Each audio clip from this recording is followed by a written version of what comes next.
What's up, everybody? Welcome to episode 38 of the Finale Podcast. Today I'm joined by Yosef and Nahom for the final time of the regular season.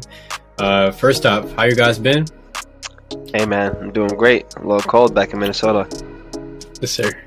You know what? I'm doing swell. You know, it's a good new year. I'm ready to get some points in here, so yeah. Okay, I like it. So yeah, this is, like I said, the last time of the regular season, but I know we discussed that we're going to have that playoff episode planned for you guys. If anything, that should be coming next week. We're going to finalize the details on that, but I'm going to let you guys know how we're feeling. The other guys are definitely down for that next week, so that should be coming up rather soon here for the wildcard weekend. But yeah, let's update you guys with the points tracker before we move on here. So obviously Monday Night Football kind of got postponed for obvious reasons. We saw what happened there. So kind of affected the points tracker here, of course, because that game didn't finish and that game got canceled. So this is kind of TBD right now. I'm not really sure how I'm going to move forward with the points and everything, but for right now, it's looking like Nahom is kind of out of it. But I'm gonna run down the top six here. We got 168 is leading. We got 168 at second place, so there's a tie right there. We got 159 at third place. We got 153 at fourth place, and then y'all two come in. Yosef's got 123. Nahom's got 114. It's pretty tough just because I see where the other guys were at before their last week, and they were kind of in a better position. So for you guys, I think it's most important to get the predictions on point, get the winners right. I think the winners is the easiest part. Then you got to hope you get some scores right. And then your bold prediction, that's pretty important as well. So, that's where you guys are at right now. My question for you is how confident do you guys feel going into this last week of, the points competition here? Well, looking at it, 123, I'm about 30 points away from fourth place, which makes it, if I only got, guessed the winners correctly, I would need to guess 10 winners just to be in fourth place. Based on our track record, that could be a little tough. I don't even know if there's 10 games being played. There should be, right? Everybody's playing. 15. So it should be at least 16 games. So I have a good shot at, passing up fourth place. But really, in order to get the winner, I need to get 168 or above. So I need to hit on my bold prediction, which is very plausible. And then some of these scores, like you said. Definitely. I'm looking at it like I've been an underdog all my life, so I'm ready. You know what I'm saying? I'm ready to strike greens. I gotta hit greens like throughout this whole session, so I'm locked in right now. So we'll see. Okay, well, underdog mentality there. I like that. Okay, moving on. So obviously, I kind of mentioned the Monday Night Football incident with Damar Hamlin. We've been hearing some positive news about him over the last couple of days. Some good developments there. He's looking like he's going to be fine long term anyway. In terms of his health, in terms of his life, that's way more important than anything we can expect out of the football field. So, what was your guys' reactions when you saw what happened on Monday night, and how, I guess, proud are you guys to see these developments, and it's looking like that he's going to be making a good recovery? So I don't want to say anything that would get me canceled on here. So I'm not going to say. I think we're all on the same page, bro. We're all on the same. We're all on the same page, bro. I think the thing that we can be proud of, I think everybody's on the same page in terms of he's progressed in his health. He talked to the team the other day. For sure. He's got the smile back. He's got all these prayers. He's got those donations coming into his charity for the kids. A lot of good things that we're hearing. He's alive.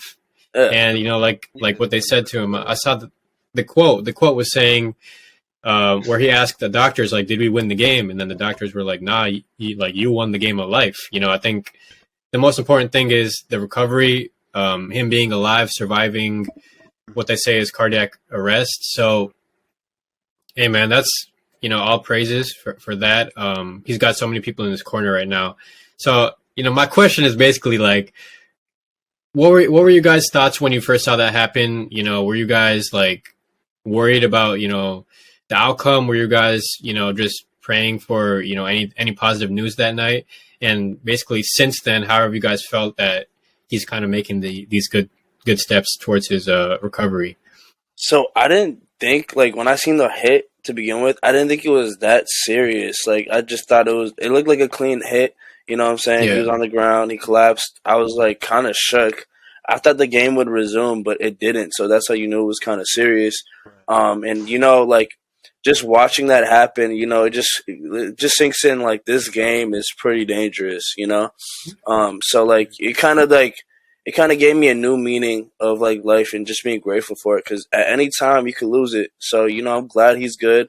I'm like, Skip Bayless said some things that were kind of wild. I don't know if you've seen what he said, but I mean, like, to like a life versus a game, there's a huge difference in value. So, like, I'm just glad he's good.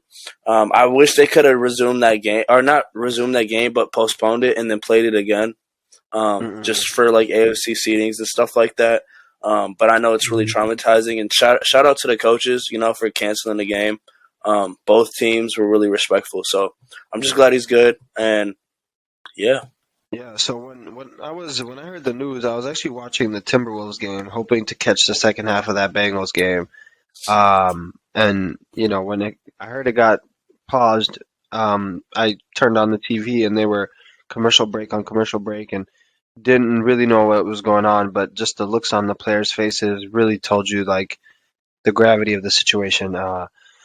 So once we actually heard about what happened, and, like, how routine the tackle was in and of itself and what came about, I think that really did, like, shake some people up, players especially. There was no way. The first thing I was thinking about was definitely him, Hamlin himself, but mostly, like, the team themselves having to go up and being, like, asked to play a game within the next couple of days just didn't make any sense to me. And as soon as it happened, as soon as he went to the hospital and how grave it actually was, or it could have been, I was really a big proponent of canceling the game, not starting it back up. There's the logistics of it, trying to get another game between the playoffs being right around the corner. There was just really no way around it, and the NFL and the Bills and the Bengals had to be okay with just letting that one go.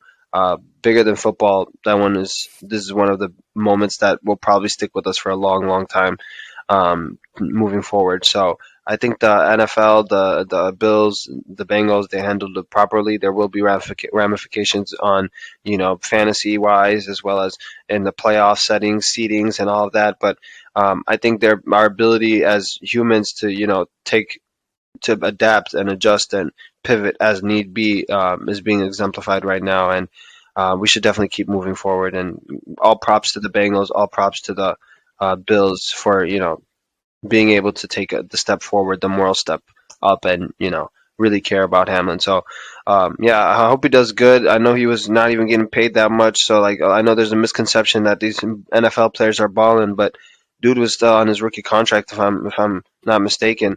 Yeah, he's not making that much money.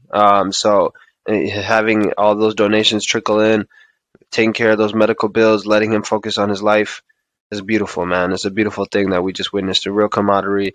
It's going to light a fire under the Bills. The Bills are going to be playing for something this this postseason. So just kind of to bring it back to football. So, blessed to make it alive. When I heard the news that he woke up and called his teammates, that was the most beautiful thing ever. So shout out to him. Yeah. Shout out to the doctors too.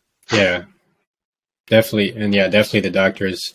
We see that medical assistant for the Bills getting a lot of praise right now. And, it's very important, the actions they made in that moment to give the CPR and kind of resuscitate him a couple of times.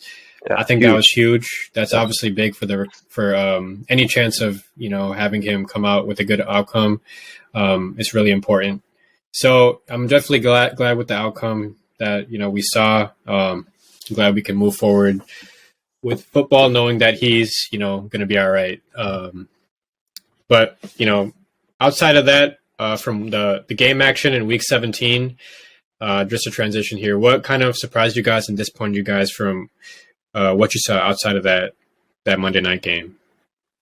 So I'll just take a stab at the surprises quick, and we can circle back with the disappointments a little bit later. But my biggest surprise, there was a few things that surprised me, but the one I really wanted to touch on and get your guys' take on especially is the 49ers going to overtime with the Raiders. Backup quarterback, first time I think Simeon has started. And you go to overtime. This is a team that a lot of people are afraid of, the 49ers. Their defense is supposed to be dominant. Their offense is supposed to be coherent, at the very least. And still, with a spotty team like the Raiders, you're not able to take care of it in regulation. I was fearing the 49ers in the playoffs, but a performance like this really lets me know that, one, their defense is to be had by a playoff team, perhaps. But more so that it's about time that Brock Purdy is going to run into some adversity. He didn't. I guess the Raiders game was about the most adversity he's ran into this point as a starter. Very curious to see how it goes when he gets tested by a defense like not even. We don't have to bring up the Dallas Cowboys or the cream of the crop, but just like a Washington Commanders. I know they're not in the playoffs, but like a defense like that, how is Brock going to handle that? I think that game single-handedly is kind of blemish to the 49ers, kind of rock-hard case for being the favorites to come out of the NFC. And with that game, I don't know, it surprised me enough to really start making me doubt the validity of the 49ers and their ability to really make it out of the NFC. What do you guys think about that? Man, I think that game was kind of a couple different things. First of all, the Raiders still have a pretty good offense. They have the weapons to make some things happen. With Devontae Adams had a great game. Stidham played well in place of Derek Carr. Things were going well for them offensively for sure. The offense, I think, for the 49ers wasn't too much to worry about there. They put up 30-something points. Like the offense stayed. True, but that's what they're going to have to rely on. And the offense stayed consistent. I'm pretty sure Debo didn't even play. So, they're going to have that to also piggyback on going into the postseason. Their defense is a thing that worries me, because you allow 30 points to a non-playoff team. That's obviously concerning in December. We're going to have to see who they match up with if they stay at the 2 seed, if they, go against a team like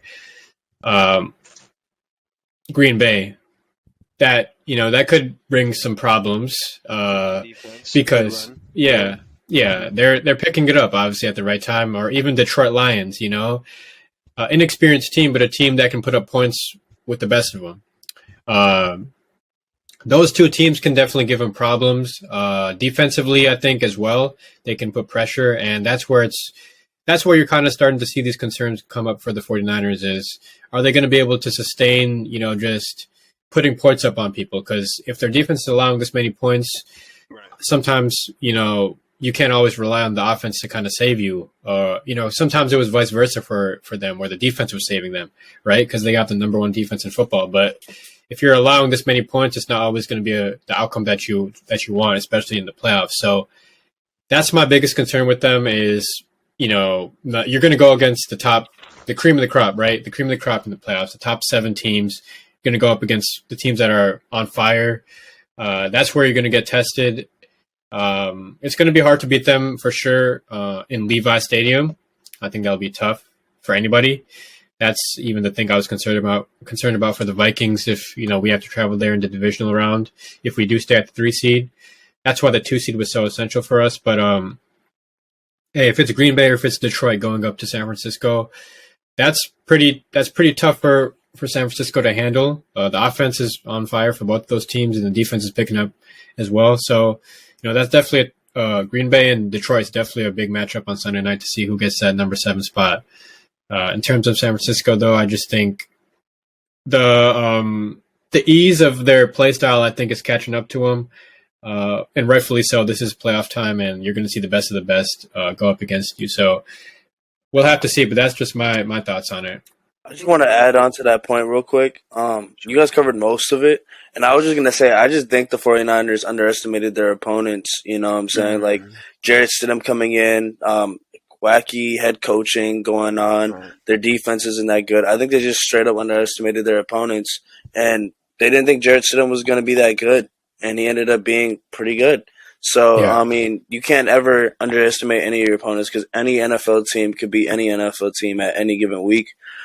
So that's probably a lesson learned, and I'm glad they learned it early because in the playoffs, when they're playing against like a Lions team or like some team that is not that good, you know what I'm saying? They've already went through that lesson. So, yeah. I see what you're saying. I think, Marcos, you bring up a really good point about how now they're in the 2nd seed. They have to go against maybe the hottest team in the NFL. Between the Packers and the Lions, whoever wins that game is going to be rolling. They're going to have a full head of steam. I think that will cause some issues. It's not only Packers and Lions, the Seahawks too, because if the Lions win, the Seahawks are in. No, if the Packers win, the Seahawks are out. If the Lions win, the Seahawks are in. It's not. It's the Lions. The Lions will know their fate before that game. Yes, the Seahawks will either win or lose. So it's either the Seahawks, Packers, or Lions, but it's more Packers or Seahawks at that point. I mean, yeah. So the Lions can control their fate. The Seahawks need the Lions to beat the Packers. Right. But the Lions, if the Seahawks lose, the Lions have a chance if they lose their early game. So the Lions will know what they need to play for by Sunday night. The Packers win and they're in. So that's the easiest scenario that we know. I think the thing for Seattle, it's kind of like last year with that last game of the season with the Raiders and the Chargers, where you didn't need to play like the Chargers didn't need to. They could have tied or they could have won, but instead they lost. I think that's what happened, and then the Raiders ended up going to the playoffs. I think if you know your destiny, I don't think the Lions should go all out to try to win that game and help out the Seahawks. That's just me, because what are they playing for at that point? They're going to want to knock out the Packers. That's their rivals. Yeah, they're not going to let them slide to the playoffs. Over that's a lot of, especially Dan Campbell. Like, he has a lot of ego. Like, he's not letting no rival slide in there. I know. Realistically, they're going to play. Yeah. Mm-hmm. I think because it's a division rivalry that no one's going to let it slide. Mm-hmm. But I see what you're saying. It's just damn. I see what you're saying. Like, I don't like how it's set up for the Packers are just set up for success. The playoffs, pretty much. We're just seeing it right here. Like, it's crazy how they just got their season from what it is. I mean, from what it was at like 4-8 to where they are right now at 500. It's it's crazy, and the scenario is perfect for them. Just win and you're in. We'll talk about that Vikings game, but that was just everything is setting up for them at the right time. The best case scenario for Sunday is the Lions to have a chance to make the playoffs by Sunday night. If the Seahawks lose the early slate, Lions and Packers is further set. They're not going to. They're playing the Rams. You never know. Yeah. You never know. The Rams could have. Don't underestimate the Rams, man. They could have put up 50 again, man. So he's playing for something, man. He's playing for a role, man. The guy's playing for a contract.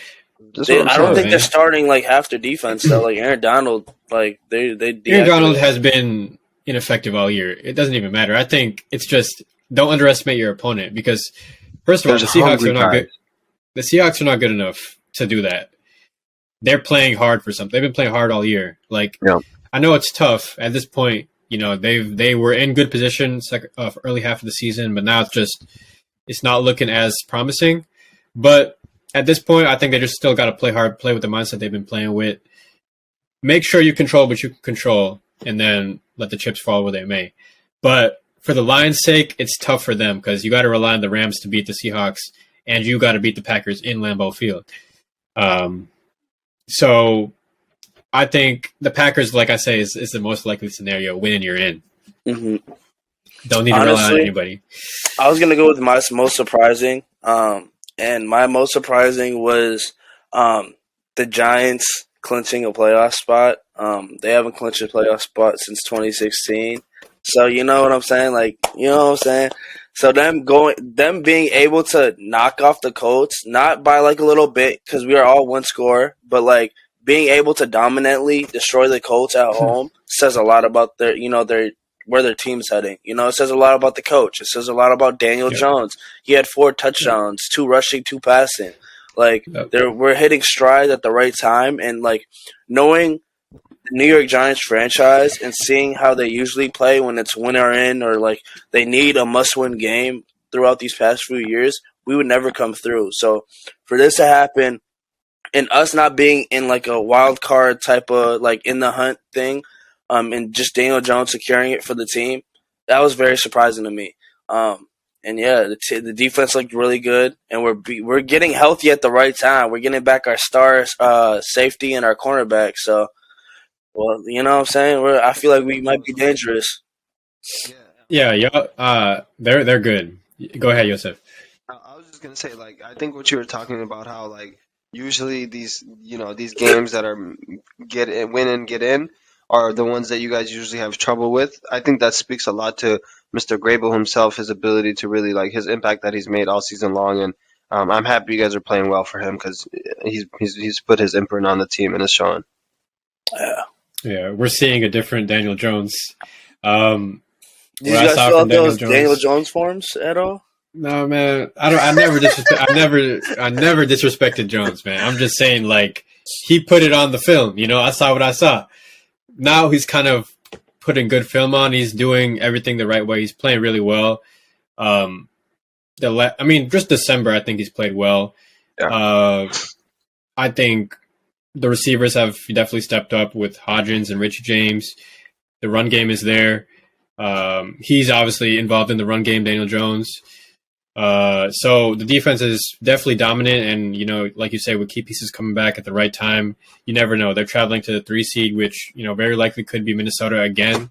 I love that And matchup. we saw how they played in Minnesota, man. They played really well Without in our Minnesota 2 best coverage guys. without their 2 best coverage guys, like you say. Oh, yeah. So it took a 61-yard field goal to beat them, you know, for Minnesota. So you never know what you're going to see. This is going to be the first time for pretty much all this whole roster of New York Giants to touch the playoffs, see what that's like. And that'll be a new experience for them, and we'll see how they respond in that environment on the road because we know they're not going to have any home games. Mm-hmm. That's going to be interesting to see. With that being said, not to you know be a downer here, but what do you? I knew you were gonna say something.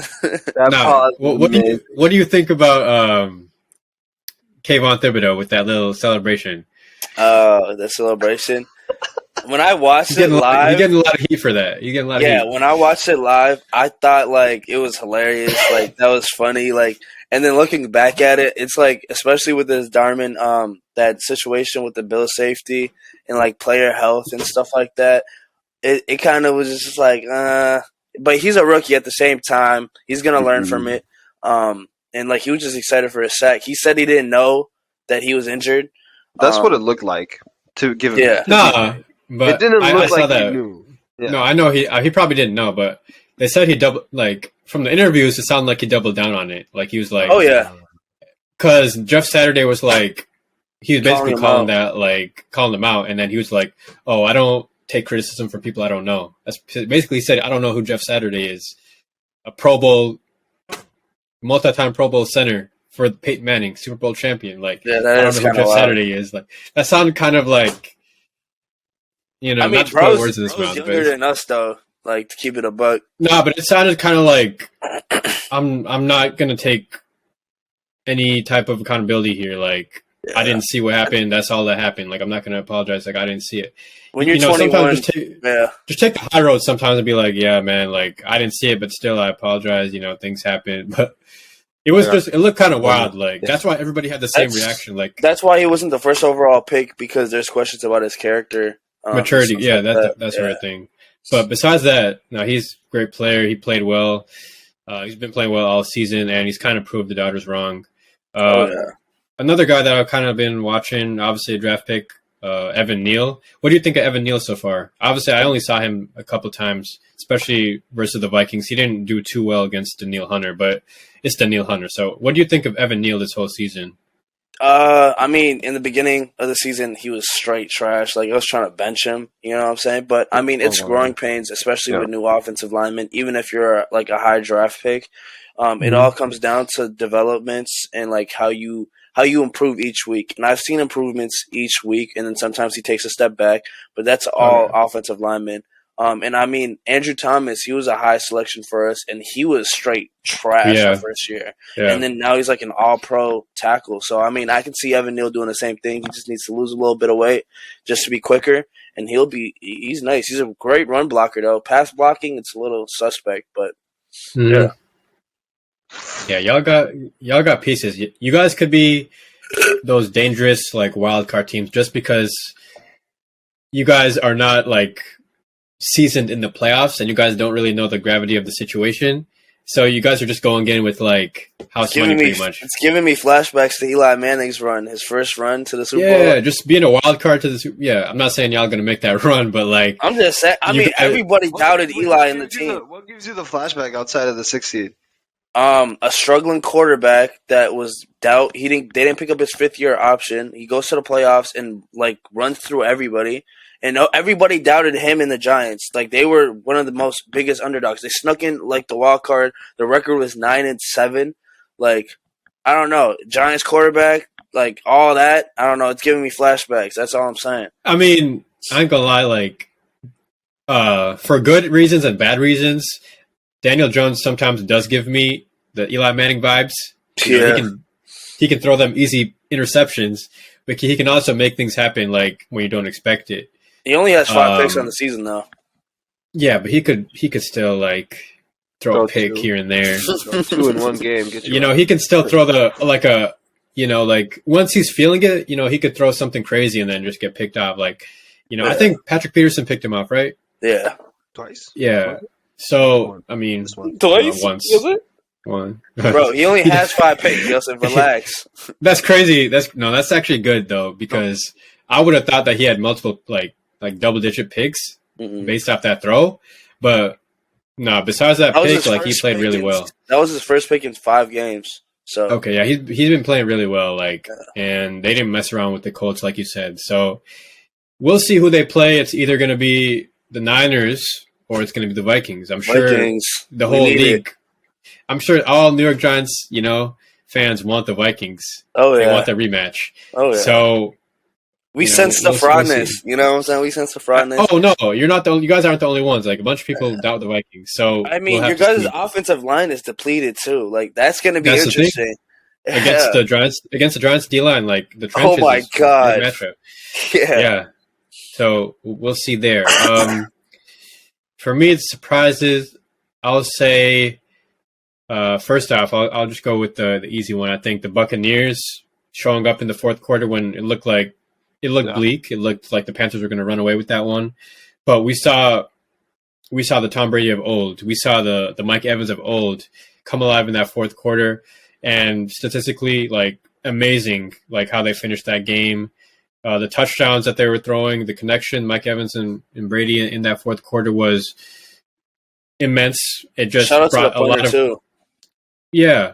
The confidence now that they're playing with, knowing they have the South solidified and going to the playoffs with a home game, likely to match up with Dallas at home.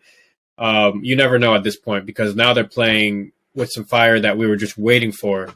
And they're just looking like, okay, the confidence is back at the right time. And this is like what you see from Brady at this point in the season. We've been waiting on it, and now it's finally here. So, hey, man, the Cowboys, that's a tough matchup for them going to Tampa Bay and winning. They beat them earlier.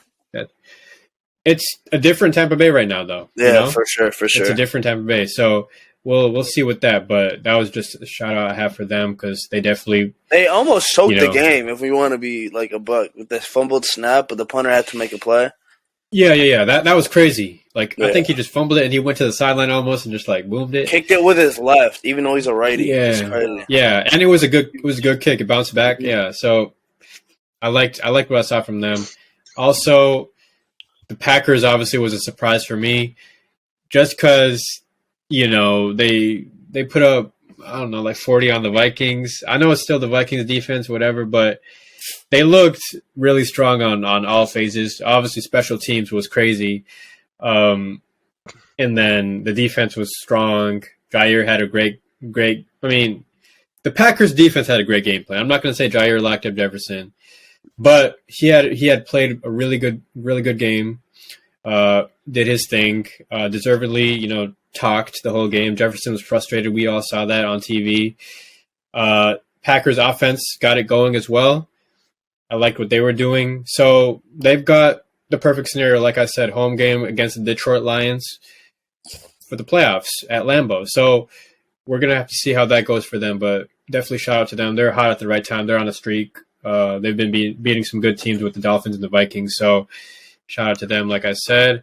Disappointments, Vikings, obviously. Yep. For the Vikings, they had the perfect Vikings fan. Like the Vikings fans wanted to eliminate the Packers. The Vikings, I'm sure the players want to eliminate the Packers. I'm sure Zadarius Smith had that on his mind going into Lambeau.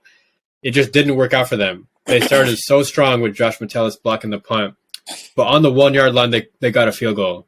That's unacceptable. And from that point on, you already knew like the tide had turned and it wasn't looking right. And the kickoff return, after that, I was just like, okay, it's one of those type of games. So, hey man, the Vikings need to stop, biting themselves in the foot. They need to use different type of play calls. I think Jefferson wasn't used as much as I would have liked.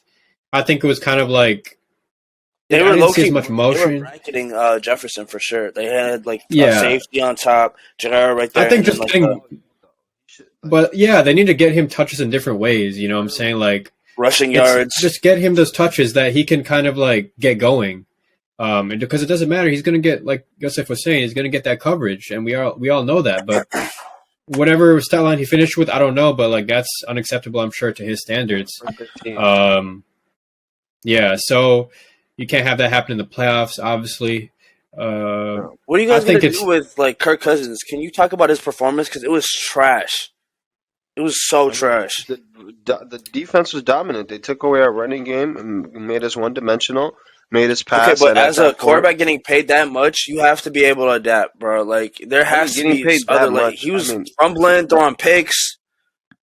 definitely Kirk. I don't think he Like was the major issue. I think the offensive scheme was he was they one of took the away. issues for sure. No, He he definitely was. was. He was one of the issues. I'm just saying, like it's not. It's not a bad Kirk Let's Cousins say game. We can't let's just say you chalk it guys up go to one and out in the playoffs. yeah. What are you guys gonna do at quarterback next year? Y'all gonna still ride with Kirk? What are we gonna? I mean, What's he's the locked better in. alternative? He's locked in. What is the alternative? I'm just saying, like, I'm just Kirk is saying, locked like, in. Kirk It's not is about Kirk though, bro. borderline top 10 quarterback. What are you trying to say? Get rid of a I'm just top saying, 10 borderline top 10 quarterback? just because your stats back up He's been like leading to winning the fourth wins, quarter drives. He's the only one score second. games, one score games, Okay, that's all on the back of Kirk. When he's tied, and when the game is tied, he has one of the highest efficiencies in the whole league, the rivaling Dallas Patrick game. Mahomes and Josh Allen's. No. I'm saying in single score games and tied games, he's clutch. His ability to finish it this season, he's shown us over and over and over again. What I was saying about the Packers game is, if you want to say that he was a part of the problem, I would agree with that. If you want to say this is a bad Kirk Cousins game and we should just chalk it up to that, that's incorrect. They took away our running game, made us one-dimensional, took away our biggest weapon, and we weren't able to adjust and get him the touches. That was the issue. The quarterback I has to think navigate I will against the blame run more. game. I The blame it quarterback more on has to navigate KOC. against I blame it JJ's more on running in the catch. KOC and the game plan than I do Kirk. Wow. Okay. Well, last You I have mean, to that's not also keep in mind that our center went out and our right tackle went out, both in the same game, and now Like they're both on IR. And you saw the penalties that was coming as a result of the center being the one that's supposed to communicate. How many times did we start drives with going to 1st and 15 or whatever? We okay. started drives that. on the back So foot. multiple He's had- times. This is his So second that worst just leaves the performance. defense like, okay, 1st and 15, we know what they're about to do. You know, Right. the whole drive, I'm it's just like 3 and out, 3 and out. I'm just saying, like, the Dallas was unacceptable, right? And then now No, yeah. this Packers elimination game, like, yes, you had people go out, but you got to still be able to compete. You can't get blown out like that. That's Hey, crazy. bro, You all got I'm to saying be is able to like compete. you gotta compete, and that goes for everybody on the team. That's all I'm saying. I think the I'm just quarterback tired is of obviously Kirk. the guy. Sorry. I'm tired of I Kirk. know, I'm tired of seeing I know, him. I know, bro. But I'm not like tired the of him. I'd be a Vikings fan if you guys had a nice quarterback, but like Kirk is just the definition of Minnesota. I hate it. Yeah. I Hey, hate bro. it. I think he's actually better than a lot of people give him credit for. I really do see him as a borderline. He's not top 10. young. Like there's no. Yeah, There's a Honestly, dead end to him, what bro. I'm saying is Like the alternative is not good, bro. The alternative is going in the draft at the 20th pick or going to free agency and you getting guys can who? trade up and get Derek and get Carr? the, and Trade your up. GM So can you're get the saying guy you want. get rid of a whole bunch of draft capital with a roster that's not even good, like complete yet. no, Getting old. it's not time We need to. It's we not need time to do focus on that. our roster. We're Thank you. we're at our prime right now with some of these guys that we got. I think we need to focus on like maximizing that, not go for a rookie. You know, Quarterback. maybe When we have a maybe valid- last year or the year before. I Derek think when we got Bro, you No, can't give when me we got- two quarterbacks no. who are better than Kirk. Like, I'm saying Derek Carr and Kirk Cousins are the same thing to me at this point. sure, So, but I think Kirk there's is no more poised upgrades. than Derek Carr. I think he's more poised than him, more experienced, more battle hardened. I'll take Kirk. Not at Hey, the man, price. I guess Kirk he's is at the definitely the price tag is the price tag. It is what it is. But I think Kirk has not been the guy to blame all season. I think a bunch of things went wrong in that Monday night game. I mean, that 3 o'clock game on Sunday. But going into the playoffs, I'm comfortable with Kirk. You know, this is going to be okay. He's won a playoff game with Minnesota. This is going to be his first home playoff game.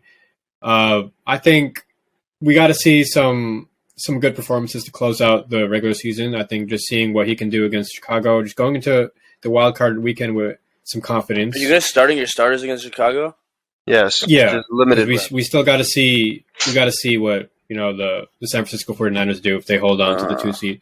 Okay. Just see where that goes, and I think they're not gonna force anybody who's like on the mend and between questionable. I think they're gonna force those guys to sit, like Bradbury and stuff like that. Maybe the veterans sit, but I think we just got to see some better performances to just get some confidence going into the playoffs. Go back to where we were going into that Green Bay game, and then I'll like where we're at. But I'm not too worried about Kirk Cousins. I think things went wrong in that game, and we've seen the Vikings just capitulate, lose. They let 40 points to the Cowboys. They almost let 40 points to the Colts.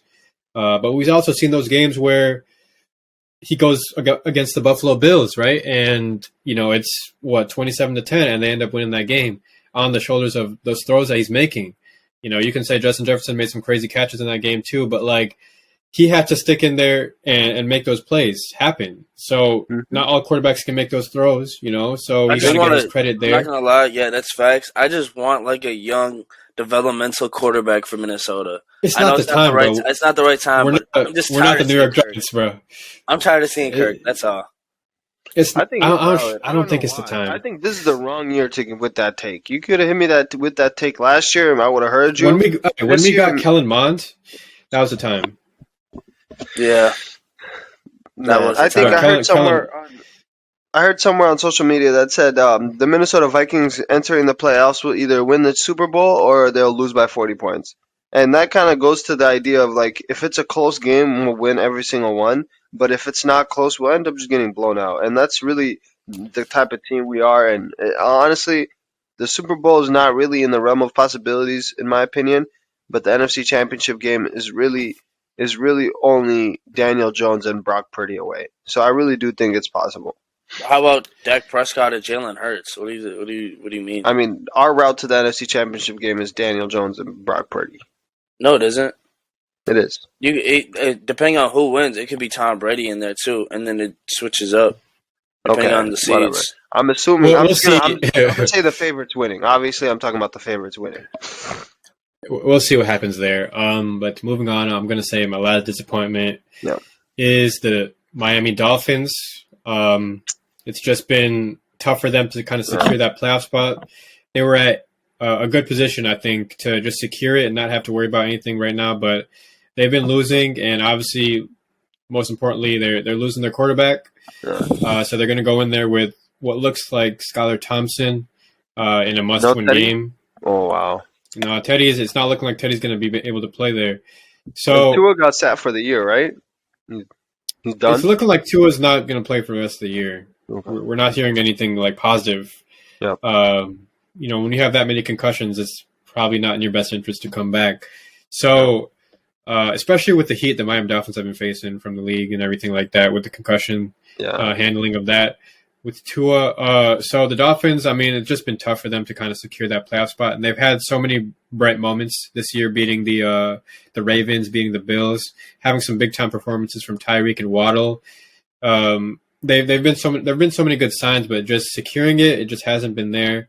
They're kind of falling into a trap at the worst time possible. And what I saw from Skylar Thompson whenever he's ran this offense is not many promising signs. He has, I guess, some rushing ability, but besides that, it's just like one-dimensional, and you're not getting the best out of Tyreek or Waddle or anybody on that offense. So we'll have to see what they end up doing there. But just their whole dynamic, I guess, going into the postseason, if they make it, still without Tua, I don't give this team much of a chance to do anything.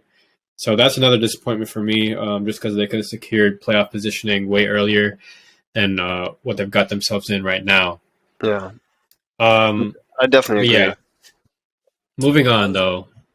I was going to before go you make your point, yeah. Make your point, yeah. I don't think we've said our disappointments yet. Oh, yeah, go ahead with those. Go ahead. Yeah. For sure. So my biggest disappointment is probably Washington choking. They just needed a win, and they were in against a team that's not even in playoff contention. To only score 10 points and Carson Wentz be put back into the game and throw 3 picks in a must-win game is beyond crazy to me. And then just to top it off, Ron Rivera not even knowing that they were eliminated just is icing on the cake. Washington is probably one of the worst run organizations coming down from their owners in like a lot of hot turmoil right now. So, yeah, it just shows the dysfunction of that team. I think they need to take out the GM. They need to take out the coach. Quarterback has to go, both of them. And they just have to restart. Like, that was just crazy to me, watching them choke against Deshaun Watson, even though he's a good quarterback, but the Browns haven't been in sync all year. So that was just disgusting. Mm-hmm. Yeah, definitely. Yeah. I thought that was pretty pitiful as well. Another one I want to talk about, most disappointing, is the Eagles losing to the Saints. The Saints have nothing to play for. Saints season is about wrapped up. They're damn near tanking to the bottom to get a quarterback, I'm assuming, next year. And yet, the Eagles, without Jalen Hurts, have a very solid roster. Both O-line, D-line are nice. They have all their DBs in, all of their skill position in. And to be blown out, essentially, multiple possession game loss, is not really competitive. I was watching the game. What's going on? This is something similar to the 49ers almost losing to the Raiders. What's going on with the roster? Is Jalen Hurts that important to the team? Is he? They are missing their best offensive lineman, Lane Johnson. Oh, right. I didn't know. I didn't realize he was actually missing. Still, I'm kind of wondering whether the lack of Jalen Hurts is more of the leadership thing, or if it's more of a quarterback play issue. I mean, his run ability is crazy. That's the thing. He brings another dimension to it. Yeah. That's also very true. So I just want to get your take on it. How concerning was that for you guys? 1 out of 10. For me, I would say it was about concerning level, 10 being the most concerned, 1 being not concerned at all. That was about a 7 for me. I think that just solidifies Jalen Hurts as like an MVP top candidate, because you can't plug. Because Michael Parsons even said, he was like, you can plug in anybody and the Eagles would go crazy. Like, nah, you plugged in Gardner Minshew. He's 0 for 2. He wasn't doing that good. He wasn't even on the same page with his receivers. His receivers were calling him out for a reason. So yeah, Jalen Hurts being able to have that record and those stats with that team is pretty impressive. And I mean, leadership. He's probably one of my favorite players because of his leadership and how humble he is. So yeah, like that's As it just solidifies his MVP. Yeah, I like him. I mean, I liked him ever since Alabama. So, I mean, I was sad when he went to the Eagles, but it is what it is. In that respect. For me, I mean, we saw they put up like 34 points against the Cowboys with Gardner Minshew. So I saw some promising signs out of the Eagles' offense without Jalen Hurts. The most concerning thing, I guess, from the game against the Saints was when they weren't able to get anything going offensively, their defense didn't do them any favors. Obviously, the cherry on top was the pick six from Lattimore at the end, but the whole game they weren't able to really establish that momentum. They maybe kind of pulled off a little bit of a run, I guess, in the fourth, just a little bit, just kind of get some momentum there, but it wasn't enough against a team that, like you guys were saying, that's not competing for much. I'm not sure if the Saints had any playoff hopes going into Not at that all. week. No. Was it just the Panthers and the Panthers Bucks? and Bucks. Okay. Yep. So yeah, I mean, like that's disappointing. But in terms of concern level, I'm gonna have to just say a 5, just because I know they have Jalen Hurts coming back, and like Nahum was saying, that's solidifying him as an MVP candidate for his effect on that offense. Just in totality, he's just very much needed, and people were convinced, like after that Cowboys game, that okay, they can do well without Jalen Hurts, but we saw against a much lesser team, like it's not just about one game; it's about putting that together multiple weeks, like Jalen Hurts has done, and we saw Gardner Minshew wasn't able to do that. Great backup quarterback, don't get me wrong, but it's not starter level, and Jalen Hurts has gotten better each and every year, and he's kind of showing it now that he's ready for the moment. So now they have something to play for, right? They have to win this week to solidify the number 1 seed. They're not for sure getting that bye. So I don't know if they're going to go with Hurts. I'd like to see them go with Hurts, just kind of solidify that number 1 spot. I think they're playing the Giants. Yeah, they're starting Hurts. But they're heard starting they're not. Hurts. Are you sure? Let me look into this quick. Let's get the confirmation on that. Yeah. But yeah, I just think Jalen Hurts is very much needed for them to make a playoff run. And as long as he's healthy, I'm sure he's healthy at this point, they're going to be needing him. Yeah. Plus, let's not forget what Jalen Hurts did against Chicago and against Indianapolis. Like, I think he saved them in those games pretty much on his back. So, Safe to say that. I agree. So I mean, like he's needed very much, and we haven't seen many quarterbacks in the league put on those type of performances that he's been doing. So I think he needs to get some credit. And it's more than just the offense, because we saw on Sunday that the offense can go just be non-efficient at times, and you're going to need a guy like Jalen Hurts to kind of revive the offense's efficiency. Yeah, he's questionable. However, there's a report by ESPN saying that he's trending to make a return from the shoulder injury, and that was yesterday. So still not 100%, but I think he might play. Are the Giants? Are the Giants going to rest their starters? They're resting their key starters, but I mean, the Giants have nothing to play for. I know, but Brian Daboll in the beginning, he was like, "Not everybody's playing," and then I think the GM was like, "We're going to think about it," and then now it went down to we're going to rest some of our starters. So I don't know. Okay, it's sometimes it works, sometimes it doesn't. We saw, I think it was the Ravens that went into, they had a bye week and they had week 17. They didn't even play their starters, so they kind of went 2 weeks without playing their starters. It did not work out for them in that playoff game against Tennessee. I don't like the idea of resting players on week 17. Limited Imagine snap losing count. a star player. No, I get it. Limited snap count and all of that matters, but like the flow of the game, like just every game matters. And taking that, you can't. Thinking about the worst case scenario, you just shouldn't always think about worst case scenario, because you could go into that week and be like, oh, Jalen Hurts like tears ACL and just like it's terrible. But like just play with the mindset you've been playing with all year. Play that game like you played the first game, I don't know. The Giants are finally getting healthy. They've been injured all season, so I'd just rest everybody. I get it. That's fair. Honestly, I'm not mad at it. If I was running my own team, my guys would play on the last week, limited snap count. That's kind of my philosophy on it. At the same time, though, Jalen Hurts is going to play. It's just a tactic to throw off the Giants and like other teams. because they're not going to be like, oh yeah, Yeah. he's starting, and then they're going to have tape on him. You know what I'm Right. saying? So They're I mean- not playing Gardner Minshew in that game. There's no Yeah.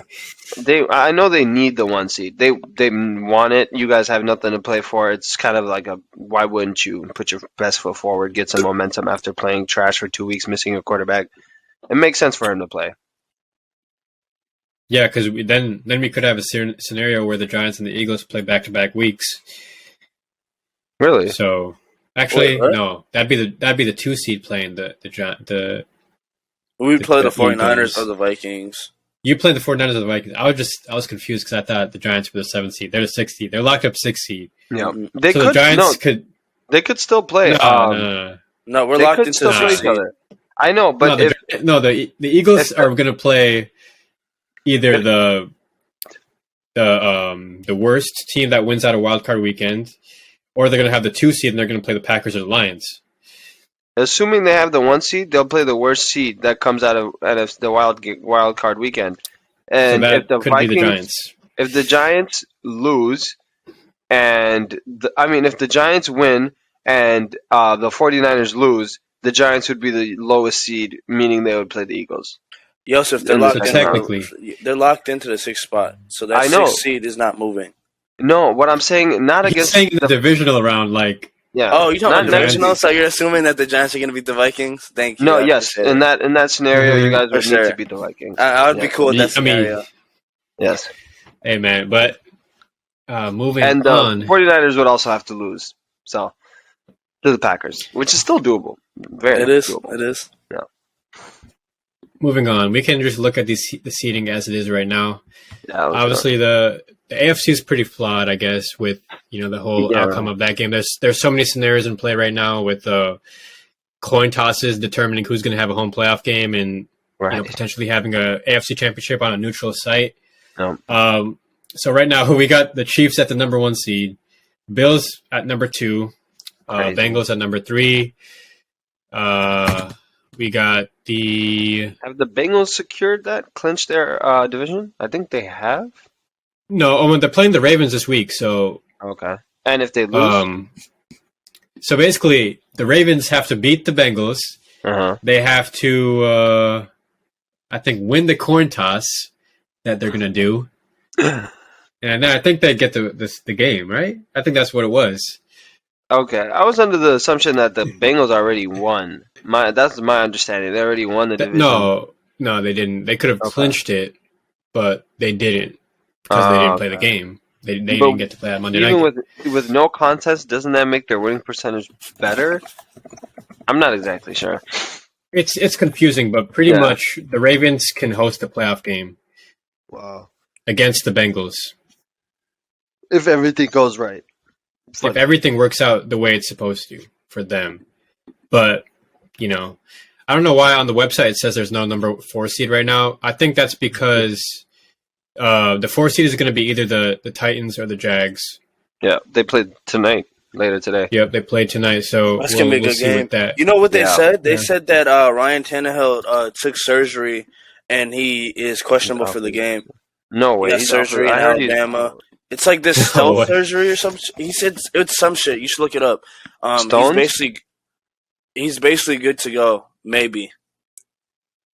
Fuck out of here. No, they said he's out for the regular season, bro. Yeah, I that's coulda the last swore- report I heard too. Hold on. That's the last report. I think they're going to heard. play. They're playing Dobbs, I think. Right? What's Wouldn't it be Lamar's Dobbs? status? Lamar is also out. Wow, Lamar is just hopeful to play into the playoffs. that's crazy. So Lamar's not I going to think- play this week. I think he's damn near doing it on purpose to show the Ravens that they need him. Low-key, and they did him so shiesty, putting no talent around him all year. Like they damn near set him up for failure. I really think that situation's getting so toxic. Yo, disgusting. would you Ooh, do let's see it? what's Justin down. Fields for Lamar Jackson. I think both teams win. No. Yeah. You talking about with the contracts? Yeah, With the yeah. contracts? Look, the Bears are going to be one of the At that point, richest I teams. would. Yeah. At that point, I would still Lamar? take Lamar. And I then would still Justin take Fields Lamar. goes to the Ravens, and they have the whole offensive thing set up for him. They get a young quarterback. They don't have to pay money to him. Who says no? What do the Bears have though that they can build around a quarterback like that? I making that mean, much they money. have a few weapons. Darnell Mooney. They have Chase Claypool. They'll probably get another receiver. I wouldn't do it if I'm the Ravens. I mean, if I'm the Bears. The Bears. I mean, yes. both sides too, but the Bears more importantly because the Bears they're not at that position to make that move. Why would you lose out on a rookie contract guy like Justin Fields who's playing above expectations? Makes no sense. Also, they traded a first round pick to get Justin Fields, right? The thing is, the GM didn't draft him. The GM didn't do that. That was the old GM. So it could have, you know what I'm saying? It wasn't but still, his guy. like that costed you assets, and plus, just the way Justin Fields has played, like I don't think that's a smart move to make. I don't know where you heard this from, but I don't know why either of the parties would even do that. Plus the contracts and everything, like with Lamar and obviously Fields being on a rookie deal. I don't think the rookie deal is the right time. Yeah, it's not the right time. I think it's good for both teams. I think the Bears are a little bit. It's just not realistic. I mean, man. Behind schedule for that. I suppose. Just a wee bit. My question I was going to ask you guys is. So for the NFC's number 2 seed being either San Fran, Minnesota, or potentially Philly, who do you think they'd least prefer to see in the wild card round? Seattle, Green Bay, or Detroit? Green Bay. It's not even close.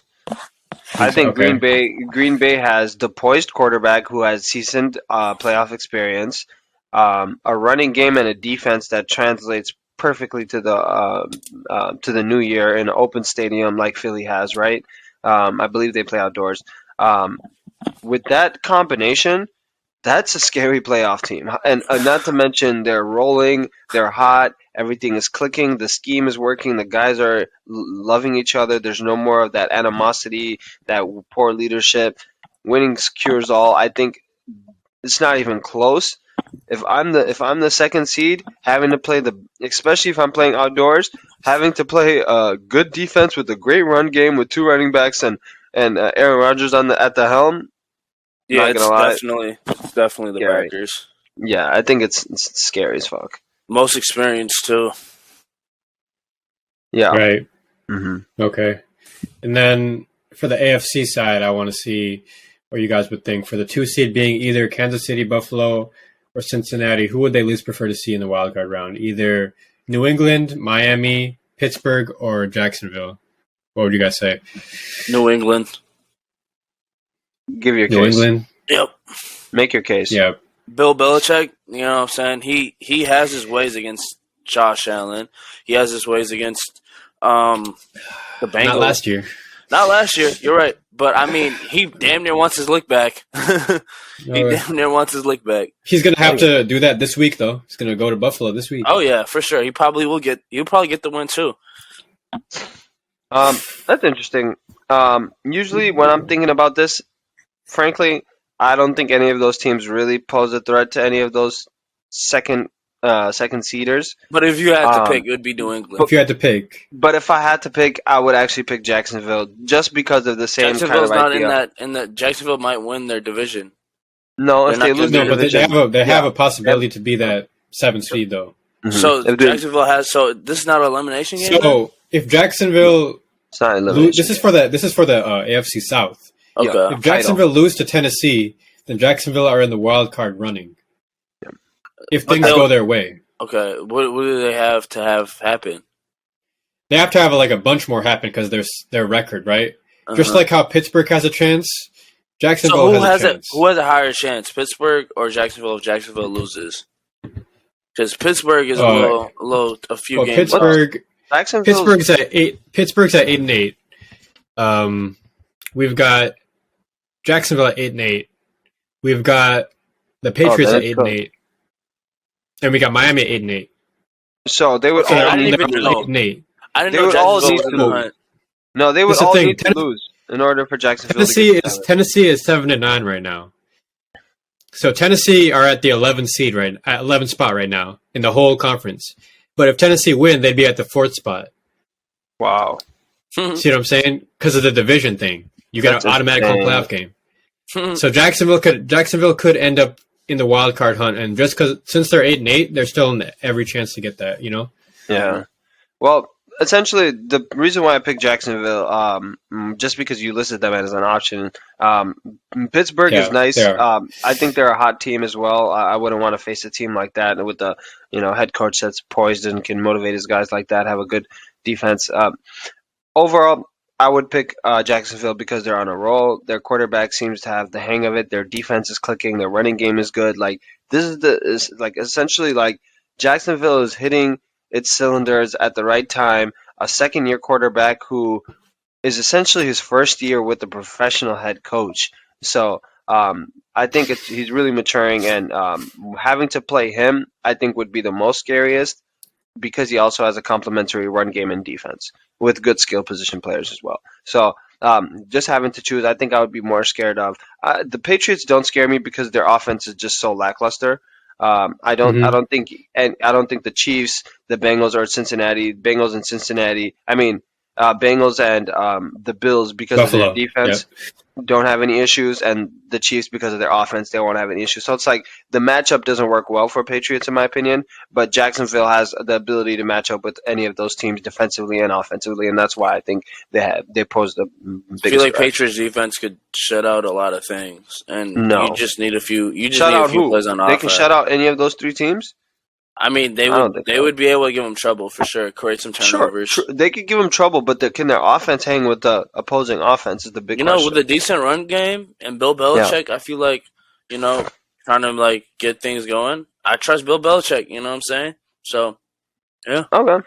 I mean, I don't see it, but okay. I do like Jacksonville though. They're nice.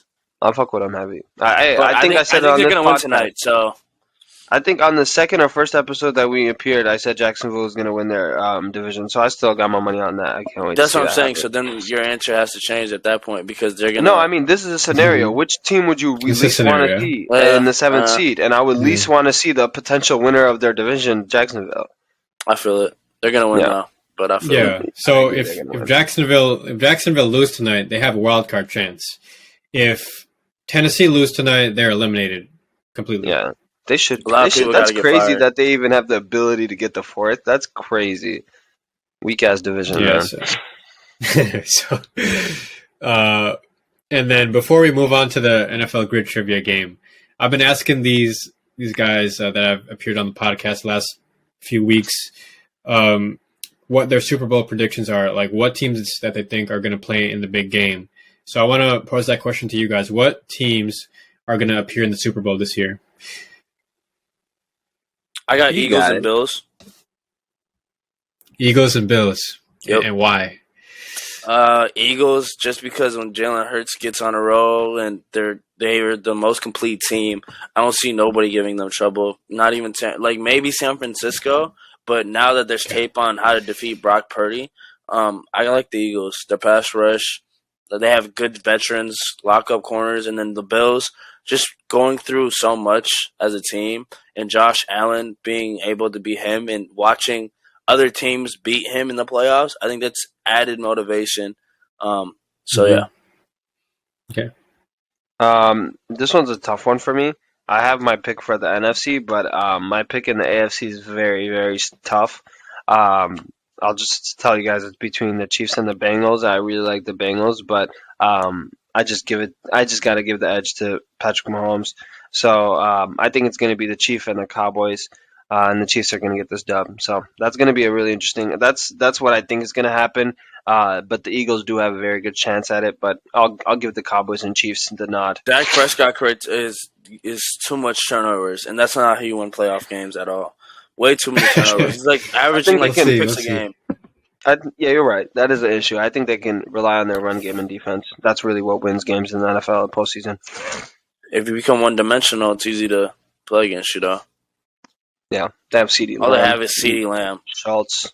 Not really worried. Gallup, There's a damn near You want to slot. put bread down Yeah. on this? What? Noah Brown. Like our Super Bowl predictions? Honestly, I don't feel that confident about it. Okay. So no. For sure. I could really see the Bengals He picked winning the it. Cowboys, you know. I picked also the did pick the Cowboys. Cowboys. Jones. What's the owner's name? You got it the first Jerry time. Jones. Jerry Jones finna do some stupid ass shit last second. You know what I'm saying? So I can't really put my money on him. But Odell definitely, sweepstakes, the man. talent. Huh? That shit was a fraud. Odell? Yeah, that was a fraud. His knee is busted. Everybody knew that, and then once it came out, they're like, "Oh, I didn't know about his knee." Get the fuck out of here, nigga. The Rams knew last year. What do you think is gonna improve after another ACL? Like, no, that man's a clown. Getting rid of Amari Cooper to try to get OBJ with a broken knee, like, it just make that make sense at a higher price, like. Stupidity, man. But I still got them going to the Super Bowl. I think they're better. I think they'll beat everybody, except maybe the Eagles. Phew, they have to see the Eagles though. No, they do have to see them. It's gonna be tough. That's why I'm not that confident in my pick. I'm not gonna lie, but this is my gut. My gut is telling me Cowboys and Chiefs.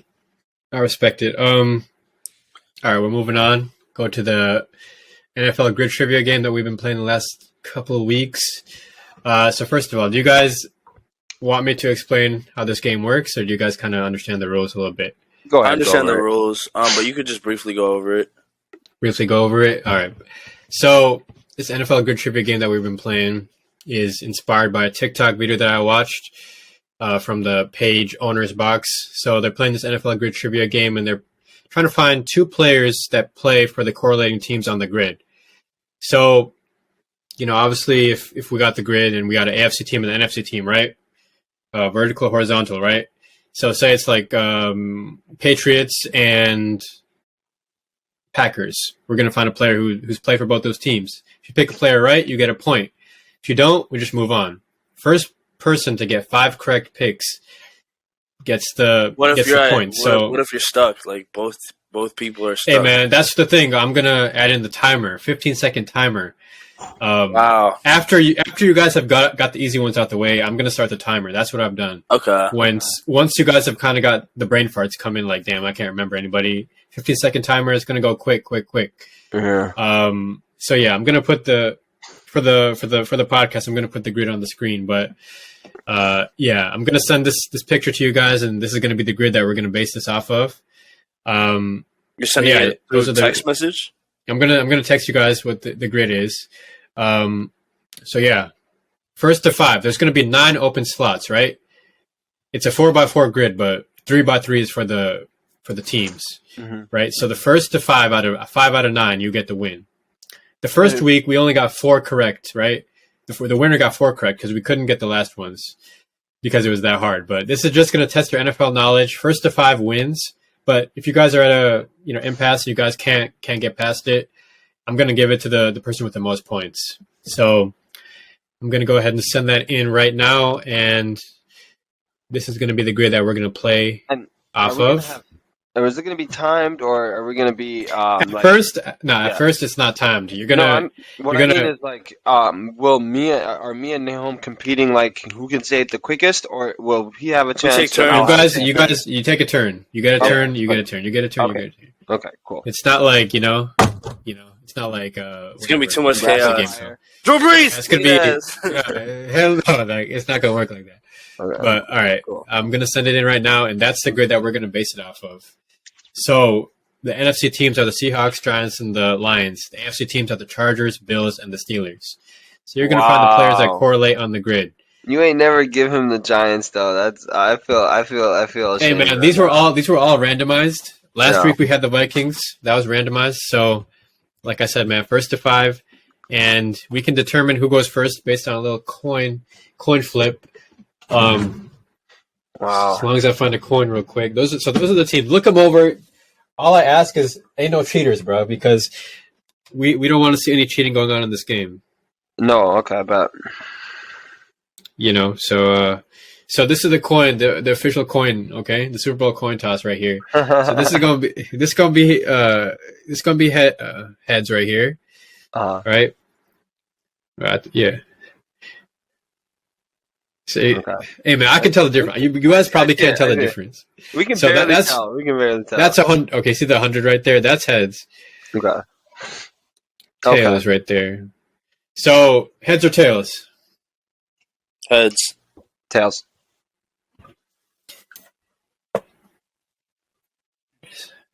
Tails. Who said tails? Yosef.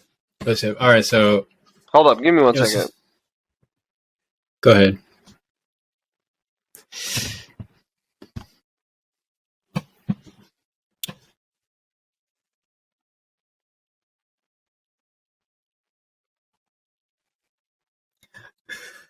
I already got my Giants ones. Okay. Hey man, don't cheat, bro. Oh He's no, out here. it's all memory, man. He's It's deep all in Alright, his bro. head, bro. He's deep in his head, bro. I He don't dialed even... into his phone like. No. I'm looking at the grid. I need y'all looking straight at the camera when you say your answer, man. Just What's the whole up? time, just no phones. But You can have your thing laying up on the side though, like your grid, right? Because you obviously gotta keep track. But I'm looking at the grid. That's all I'm looking at. yeah, I'd recommend probably writing down when guys get taken up or a slot gets taken up, because once a slot gets taken, you can't use it. You know, obviously. Okay. So kind of just keeping track of the guys who've gotten picked. But let me know when you guys are ready, and then I'm just gonna I'm let ready. Yosef have his turn. All right, I'm good. Yosef, you're This good. one- yeah. This is a guess. All right. I'm not gonna lie to you. I'm kind of Yeah, guesses are fine. Okay. guesses are fine. We can use the same I'm- player twice, right? No, you definitely can't.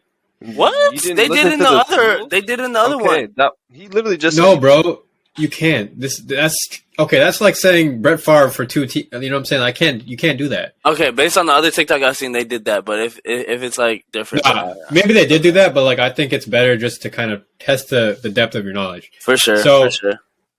Yosef, first one. Hey, by the way, guesses are not penalized. Bet. Incorrect guesses, what I'm saying. So, you get your points if you get it right. If you don't, just next person. So, Sorry, guys. Okay. All With my first. everything good? Yeah. I got some Yeah, friends okay. and family over. You good? You good? Okay, so the Lions, I'm gonna say Marvin Jones Jr. I believe he also played for the Chargers. Am I correct about this one? I don't think that's correct. But I'm gonna look it up for you. Marvin Jones Jr. is Yosef's guess, and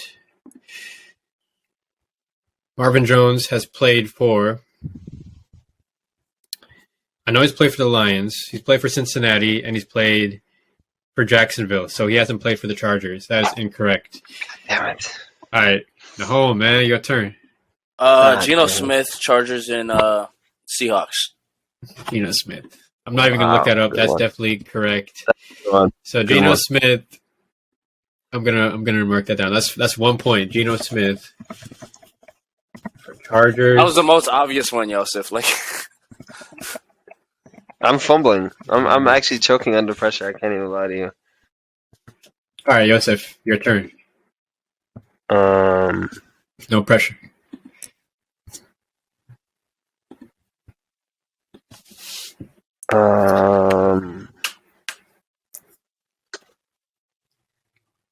I'm just gonna go with another guess.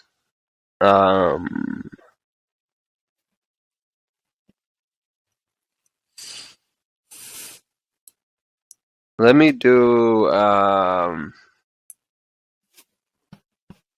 James Conner. For what teams? For the Pittsburgh Steelers. I'm cooked. They drafted him, didn't they? They drafted him. So I'm cooked. He went straight to Yikes. Arizona. I'm cooked, guys. It's all good. That was my guess. All Let me right, get- no home. Matt Yeah, Breida, yeah. Buffalo Bills, and Giants. Damn, that Oh, was a good I one. already know that's correct, man. That's- I'm gonna confirm it though, because that one I'm just like not for sure convinced. But you said Yeah. what teams? Matt Breida, Buffalo Bills, and the New York Giants. Okay, yeah, that is correct. Rita, Oof, I'm 2 booked. points on the board. I'm booked. All right, Yosef, I back to you. I'm cooked. I'm fried, deep fried. Hey man, just I'm don't even starting to- overthink it. Some older guys. I'm trying to think some older guys. Did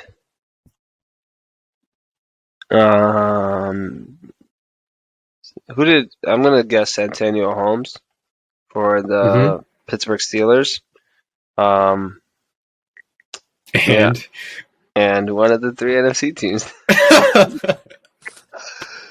I am so cooked. I have no clue. I'm throwing out names that I know on these teams that I know. just guess, bro. Just you can guess. Okay, for the Seahawks. Nah, Jeez.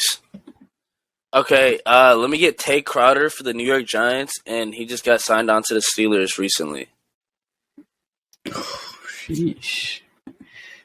I'm He gonna confirm literally that. got What's the his name? Giants Tay with Crowder. the Giants fan. Oh my god, I'm bugged. How do you spell Tay Crowder, bro? CAE and then Crowder, CROWD. Oh, He was damn. like he got kicked off the Giants because he was talking shit, and then the Steelers picked him up. On the practice squad? I mean, he should be starting tomorrow. Tay Crowder. Because we don't count practice squad. But if he's on the roster, he's on the Steelers. Let's see.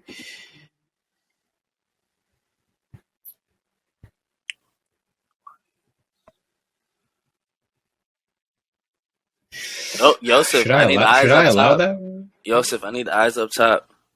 I got you, bro. What you doing down there, man? I'm over here looking hard at this team. The Chargers or I'm booked, The nigga. only reason I don't think I'm gonna allow that one What? because it's just like. He literally got signed onto our price squad 2 weeks ago. He's about to start. But Like I literally. think that was like. I'll count it, but just like it seems like one of those moves that was out of necessity. Yeah, of course. He's on the. They needed a linebacker. They got the Giants linebacker. That counts. That counts. But like, okay. So we're gonna say Giants and Steelers, right? Nope. All right, man. Steelers are knocked out. So we got, or Giants are knocked out. My bad. So 3-0. Joseph, back at you. I'm just gonna go with Earl Thomas for the Seattle Seahawks. Did he play? Did he play for Pittsburgh, bro? Or just late, So, you know, late in his funny. career, maybe. he played for the Ravens. I knew he played for the Ravens. I'm so sweet. Yeah. Hey, man. It's all good. That's incorrect, though. Yep. Nail, take it away. Bud Dupree, Steelers and Lions. But Dupree. Nah, that's what You gotta be looking shit up. I ain't never once heard that name come out your mouth in my life. You just don't That's know wrong. football. And I knew it was wrong. All right, Joseph.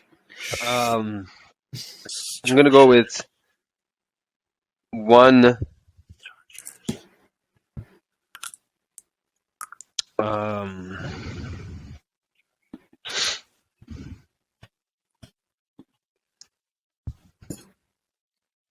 After this round, we're going to start adding the timer.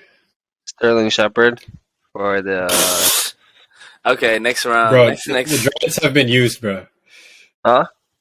The Giants have already been used up. Not for all three of not them? for the Chargers and Giants though, because I did Seahawks. Oh, yeah. and Oh, Chargers. yeah. Oh, so you're saying that guy. What did you say again?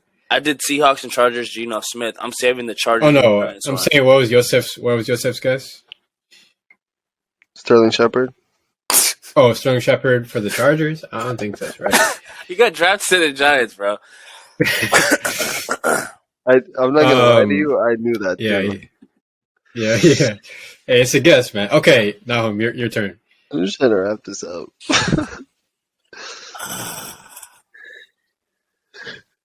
Can we do this about basketball, bro? I would kill in basketball. This shit's so Shut lame. I up. fucking hate this shit.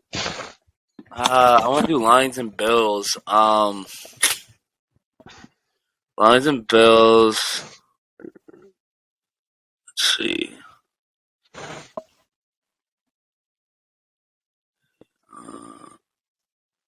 What you gonna do? What you gonna do when they come for you? Damn, bro. Y'all missing some easy ones. That's all I'm saying. God damn. Let's see. I can give you an easy one right now if you want me to. I mean, But this doesn't count towards your points. Just to like get your mind rolling. Hold on, no. You got to do it after. Hold on, bro. You can't be giving them more points. What are you talking about? I'm not giving I mean, him points for this. If I tell not you, I'm not giving giving you you points. yeah, it counts as non-contest.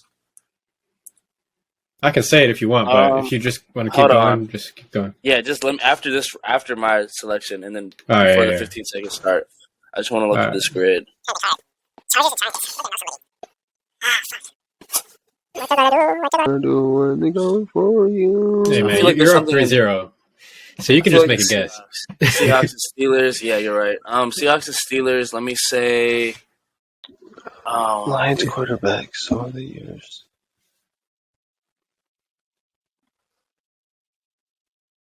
Ryan Clark. Ryan Clark. I just thought of someone. Ooh, Ryan Clark.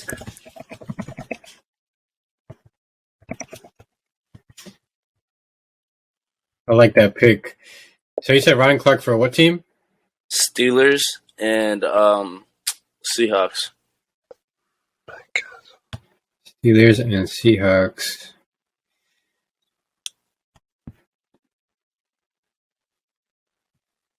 Nah, but he played for the Giants and the Steelers.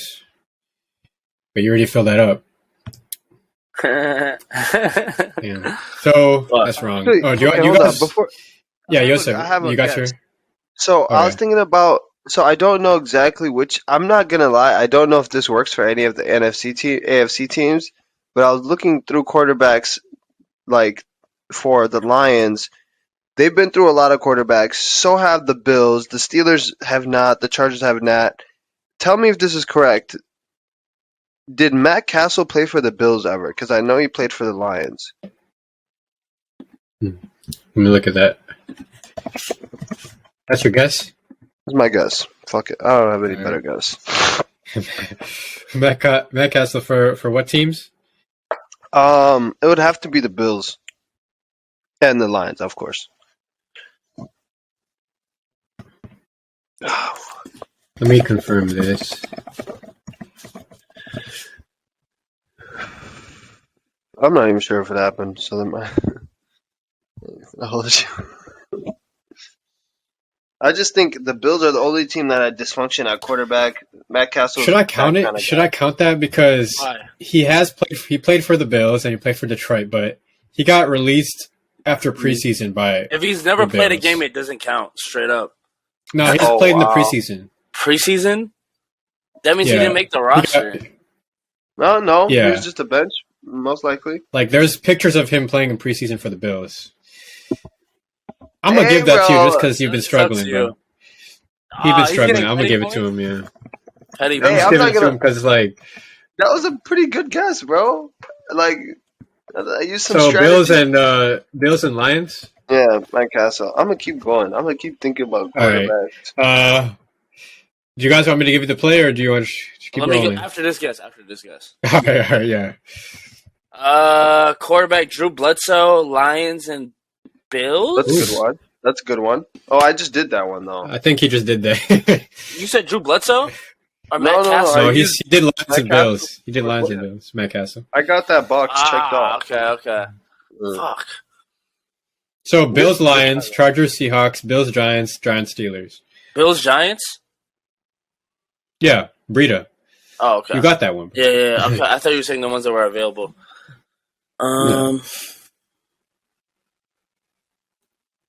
Steelers and Lions. Can are you still help on me the with a board? name? I'm forgetting his name. What? You took the How are we Seahawks gonna to the help you? quarterback. You talking Forget about his name. Hasselbeck? Yes, Hasselbeck. Seahawks and Chargers. You already did that one. Seahawks and Chargers, bro. Geno Smith. Come on, man. Oh shit, my bad. Fuck. Oh yeah, Seahawks and Bills. Seahawks and Bills. No, that's wrong. Okay. not The bad. player that the Seahawks Bills player that you could have done, and this is not going to count, but Marshawn Lynch. Fuck. That's such an easy one. Damn, that's an Damn. L on me. Yeah, I should have got that. Marshawn Lynch. I can't believe we can't use the same players twice. That's tough. No, because that makes it way too easy. Because you could just pick a journeyman quarterback, be like Ryan Of course. Fitzpatrick, fill up all these. Hey, That's funny. okay, so that don't count, obviously. Okay, so Hawks and Bills have been taken up. It's 3-1 right now. Yosef's turn. I'm gonna start the timer right now for this round, though. So, ready, set, go.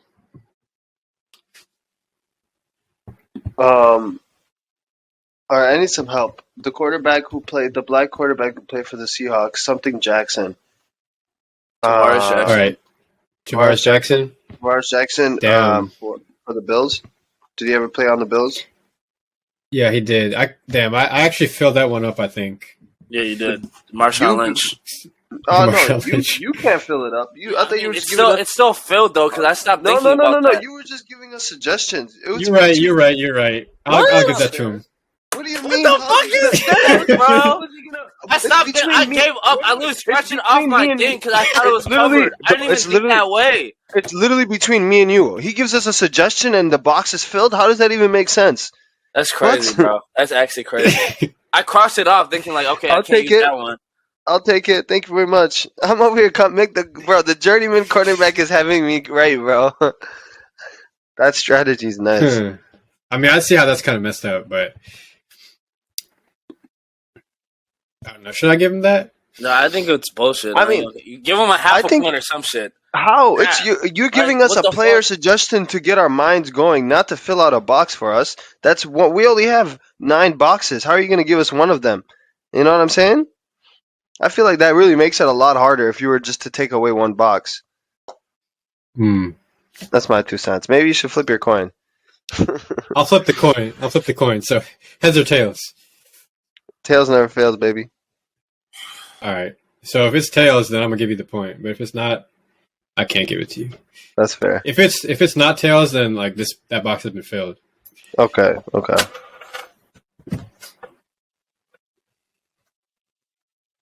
It's heads. Fucking bitch ass niggas. Karma, Bro, you guys are hating on me, bro. You said it was. Hey, bro, You said it was fair. The No, coin. it's fair. The It's coin. fair, bro. I just want to talk my The shit, coin. bro.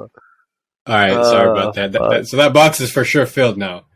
That was such a good idea, though. I was going cool. That was Can I such do a good NFC teams idea. and NFC teams or no? What? It's not There's 3 cross, teams, right? bro. You can't. All right. Timer start now. Okay. Lions. I feel like I know this. Chargers and Lions. What are they? Yosef, your turn. LaDainian. Oh fuck. Tell me why I was gonna guess LaDainian Tomlinson. is that your guess? It's a stupid guess, but fuck it. I'll take it for the Chargers and Lions. Good assist, Ladanian. Chargers and Chargers and who, Yosef? Lions. Is it Lions? Sorry. Chargers, and anybody. What? Bro, get the fuck out of here. Hey man, either way, that's Chargers. wrong. He stayed in the AFC his whole life. So Okay. all right. Okay. Now your turn. I feel like I'm missing a key defender from the Steelers. I don't know who it could be. Yosef, your turn. For the New York Giants. Wait, do they have any boxes left?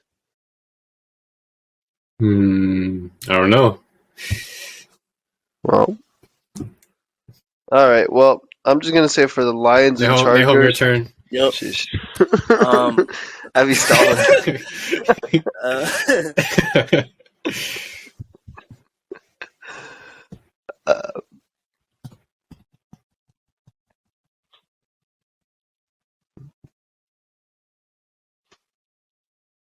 Yosef, your turn.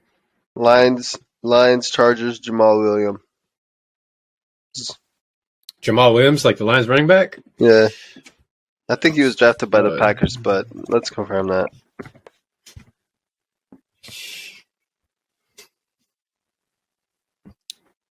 Yep, just Packers and Detroit. Yep. Sounds about right. Naomi, your turn. He's my favorite. He's one of my favorite players. Fuck with him.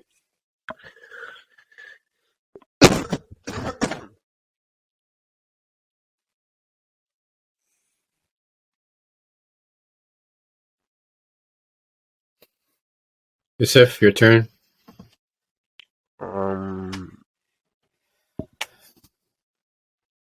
I'm gonna say Joshua Palmer for the Chargers and the Lions.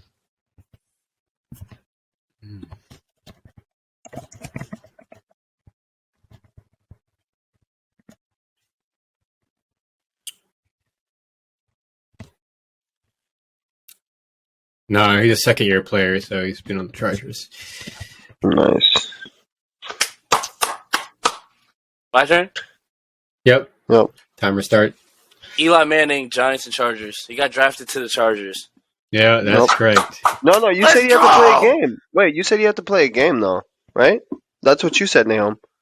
You said if he Oh. didn't play a game, What? Yeah, doesn't count. But your that's point true, that's counted. true. Your point counted. Nahum, His Nahum, point you said counted it. though. You No, said no, it, no. though. But your point counted. Your point. But he counted. played. He played though. He played a game. It was a preseason game. He Bro, played a this is game. some bullshit, bro. Bro, you said your point it, literally bro. counted. He didn't You play a regular literally- season game, and your point counted, bro. This is the Let's give it compromise. a This is buck. compromise. If he played a game for them, then I'll count it. Right. He didn't even play a He game. didn't play You're a over regular here season capping, game, though, bro. Like, Now you're saying regular season. I know, bro. Like, that's the thing. My original thing was too strict because they could be practice squad players and all that and preseason cuts.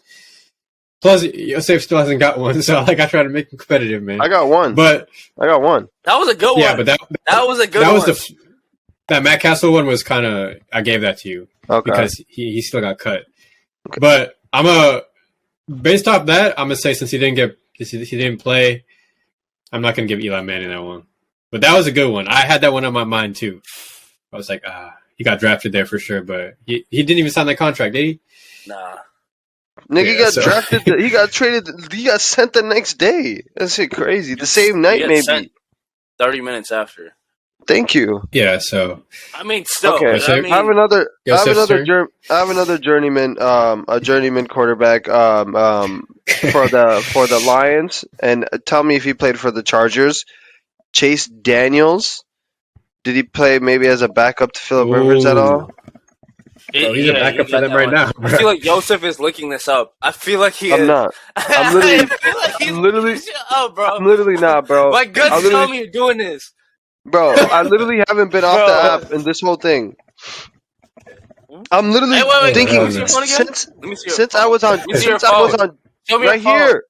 This is my No, phone do this. Swipe up on your apps. right here. Yeah, no, he's gone. Yo, he just closed the shit. Bro, with this, he went down. He was like, bro, Nigga, how am I supposed to? You want me to do like this? yes, exactly, just like this. Okay, I Just didn't like think that. about that like this. Oof. Bro. Oh Look, my I started god. thinking about backup quarterbacks and journeyman quarterbacks. That's the easiest solution to this game, bro. there's I cheating. swear. Bro, you can't even remember names of players, bro. So that's why I'm over here just thinking. Oh, Bro, I'm on your ass, bro. I know you're cheating. I'm not cheating, bro. that's crazy. I'm not cheating, Three, bro. hey, it's a ball game again, 3-2. No, back to you. Let me look at this grid again. No, journeyman quarterbacks is smart. That's the way to go. Either that But or running back. did Trace Daniel play a game for them? Yeah, You can tell we me. look that up? Oh my mama, You let's tell look me. that You up. tell me. I'm just saying gotta journeyman confirm quarterbacks, bro. You already said Fitzpatrick. gotta- That's what gave me the idea. I'm not gonna lie to you. When you said you could just say All right, Trace Fitzpatrick. Daniel, yeah, that works. You All played right, a that's game? official. That works. Yeah. Okay, I got All another right. one too. Okay, go for it. Go now. You're cheating, bro. No, I'm not, bro. Stop hating on me, bro. I'm looking at the team, bro. I'm looking at which boxes are still left. Yosef's turn. I'm gonna say Trevor Simeon for the Seahawks and Bills. Oh, hell no. No, He hasn't played for either of them teams. nice. Okay. I see what you're doing. You're trying to throw in a little. No. I know what you're doing. I know you're tactically. You're gonna get another one. Let's see. Oh, that's crazy. He said he's cheated. I'm stuck, bro. I don't have no more. Yosef, your turn. If we can't reuse players, I'm cooked.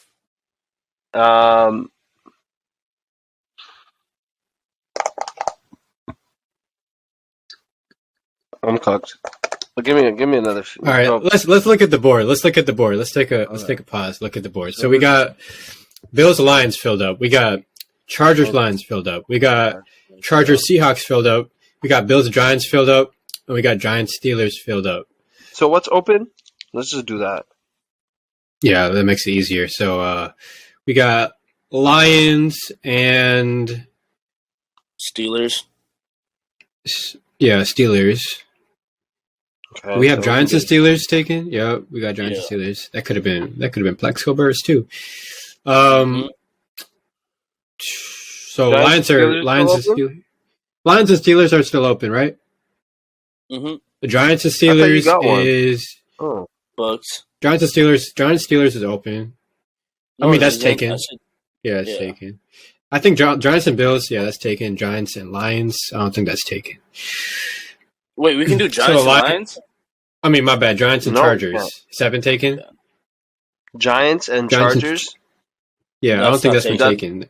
I have it. So I that's- haven't taken it. That's the only Giants one. The Seahawks ones have been taken by the Chargers, and The Bills. that looks like that's it. That's it, right? Wait, The didn't I say the Bills. Bills? Didn't you give us the Bills? Actually, we just flipped. I don't think I gave you that one. No, that one's Yeah. closed We off just- because you we- gave it we out. just- That and one's then closed. you- That one's closed off, bro. Marshawn Lynch. Yep. It's closed off. So then So Seahawks and Steelers, is that closed? Seahawks and Steelers is not closed. Okay. So it's one team for everything. It's Lions Steelers. I think it's Giants Chargers because that Eli Manning one didn't count, and then it's Seahawks and Steelers. Steelers. Okay. So think the Steelers right now. Yeah. I'm trying to, bro. I don't know too much about the Steelers. Like, I know Terry Bradshaw, but he was a long time Steeler. Like Facts.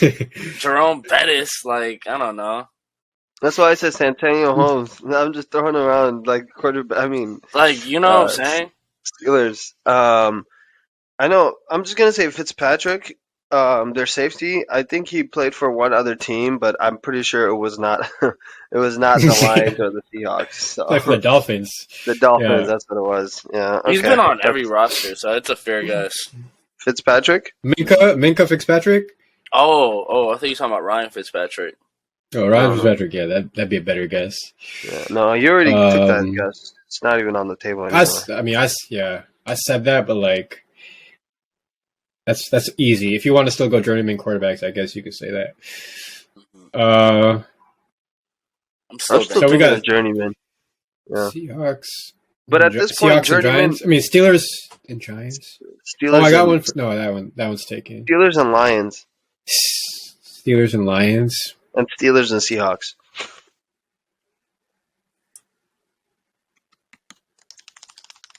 I feel like I know Oh. a Giants player. Hold on, let me confirm this one.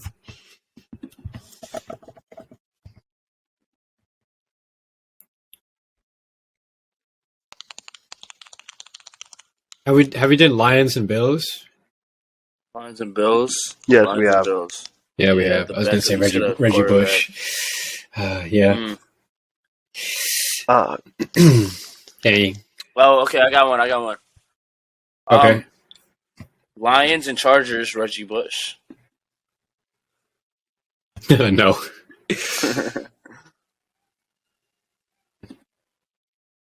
I'm gonna say for the Steelers, Mike Brown. For the, Who the hell is that? Yeah, like who's Mike Brown? I literally just made up a name. You made up a name. So I'm guessing. Are you waving the white flag, Joseph? At this point? No, I'm literally just spitballing at this point. It'd be crazy. No, it's 3-2. You shouldn't wave it yet. I'm not waving shit. I got 3 guesses. All I It's need 3-2. is 3. It's way too close. So basically, if it is 3-3, then we go to the last one, which would be right because we've got 9 spots, and right now 5 is 6 is taken. 3 Never are mind. Okay. I'm just gonna guess. I'm start guessing Legion of Boom guys. I'm just gonna say Who's Brandon? Brandon Borden? No, Bolden? Nahum, you win with 1, correct? What? Because I took out If you just Marshawn, yeah. Yeah. So it's 8 right now, and we've got 5 taken up. So yeah. I'm gonna just say Bobby Wagner. Who knows? For what team?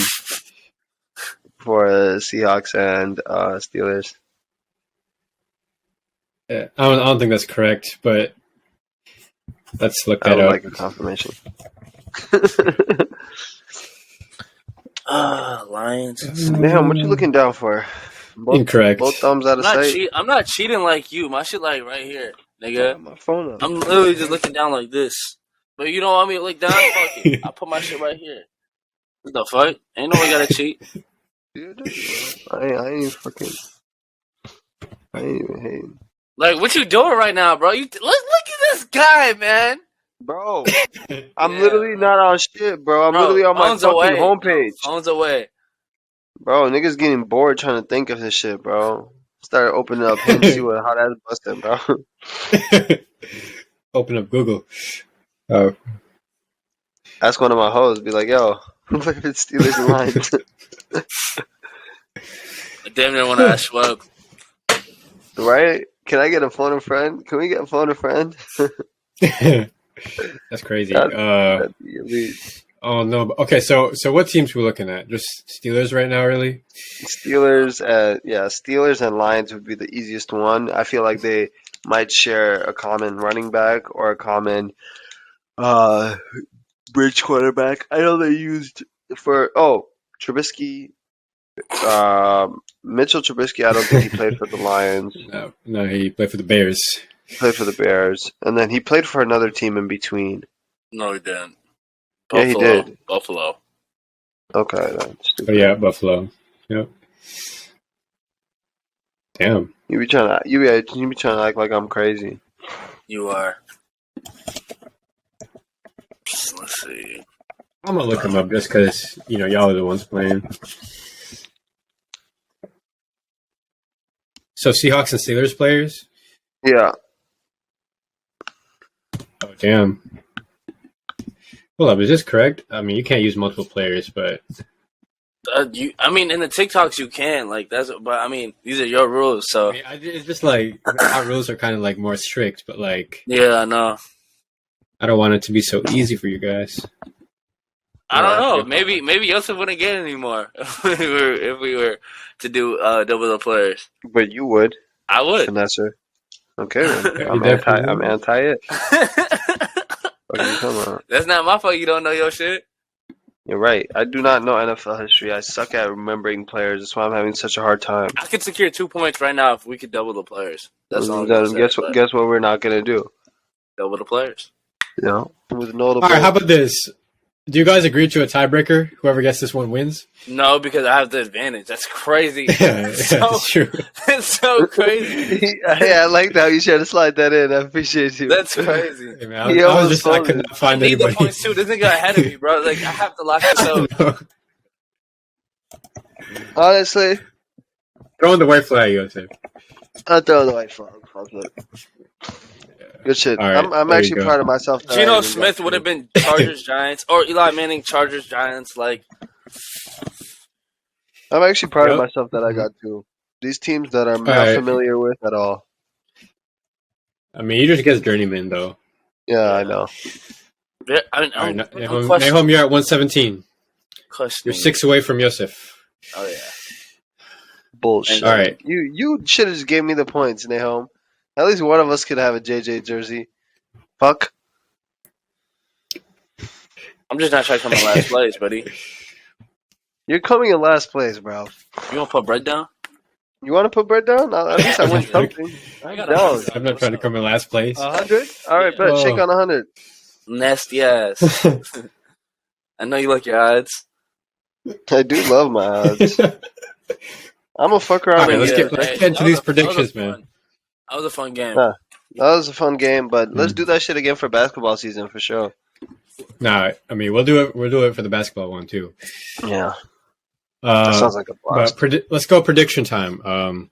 So Chiefs Raiders, the Saturday games. Chiefs are 13-3 with the win versus Denver. Pretty comfortable at the one spot right now, given the scenarios. And then we got the Raiders, who gave the 49ers a really big challenge, but lost that one. They're at 6-10 right now. Starting Jared Stidham again. What do you guys see happening in this game? You can take this one now. Honestly, the Chiefs they have something to play for. They're playing for the number 1 seed, so they're gonna come out. They're gonna come out hard. It's a division rival, also. I could see Mahomes having a solid game. I know he has an incentive to hit over 315 passing yards or something like that. So, and Travis Kelce to have like 10 catches, and he gets the tight end record or something. So they're gonna be moving the ball for sure. The Raiders, they're just playing just to play. They're just playing to see if they have something in Jared Stidham. So I think it's going to be not really a close game. I got the Chiefs winning 27-17.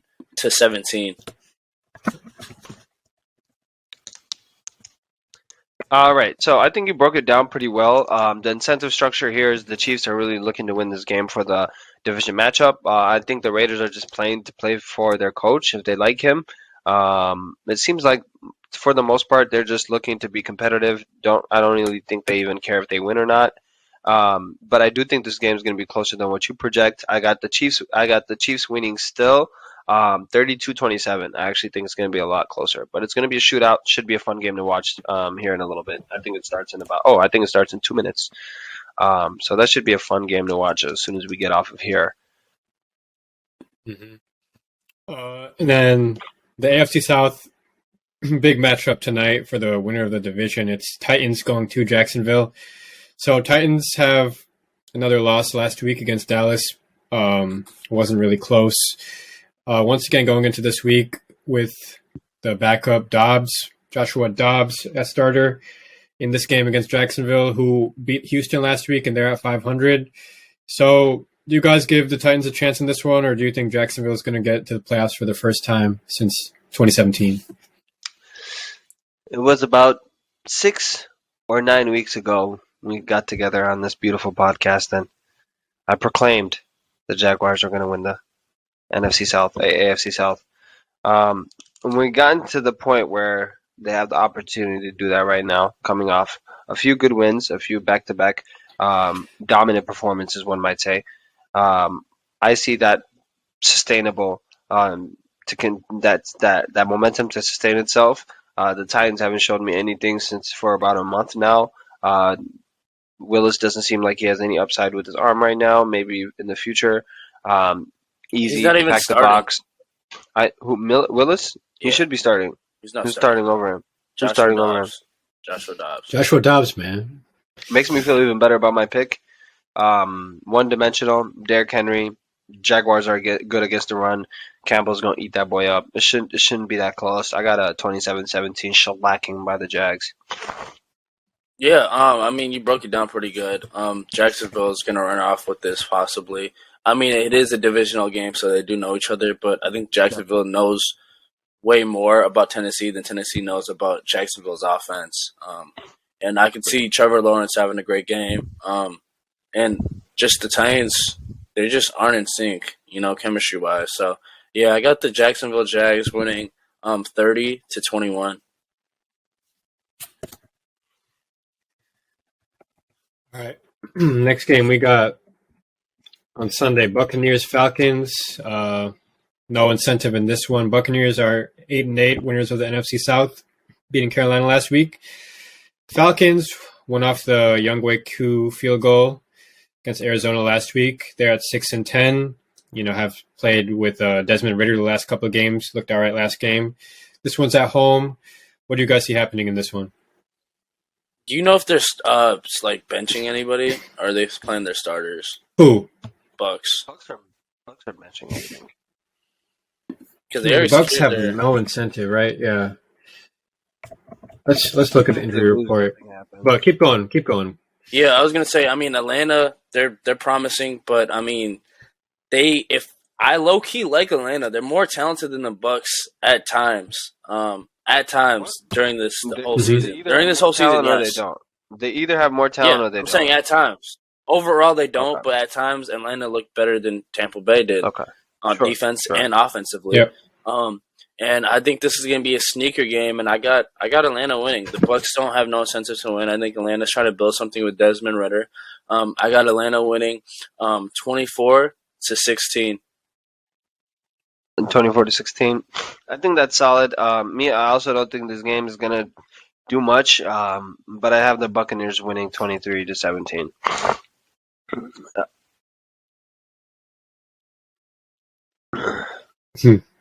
For a second, I thought Yosef was just going to pick what Nahum was picking so he could just stay ahead of him.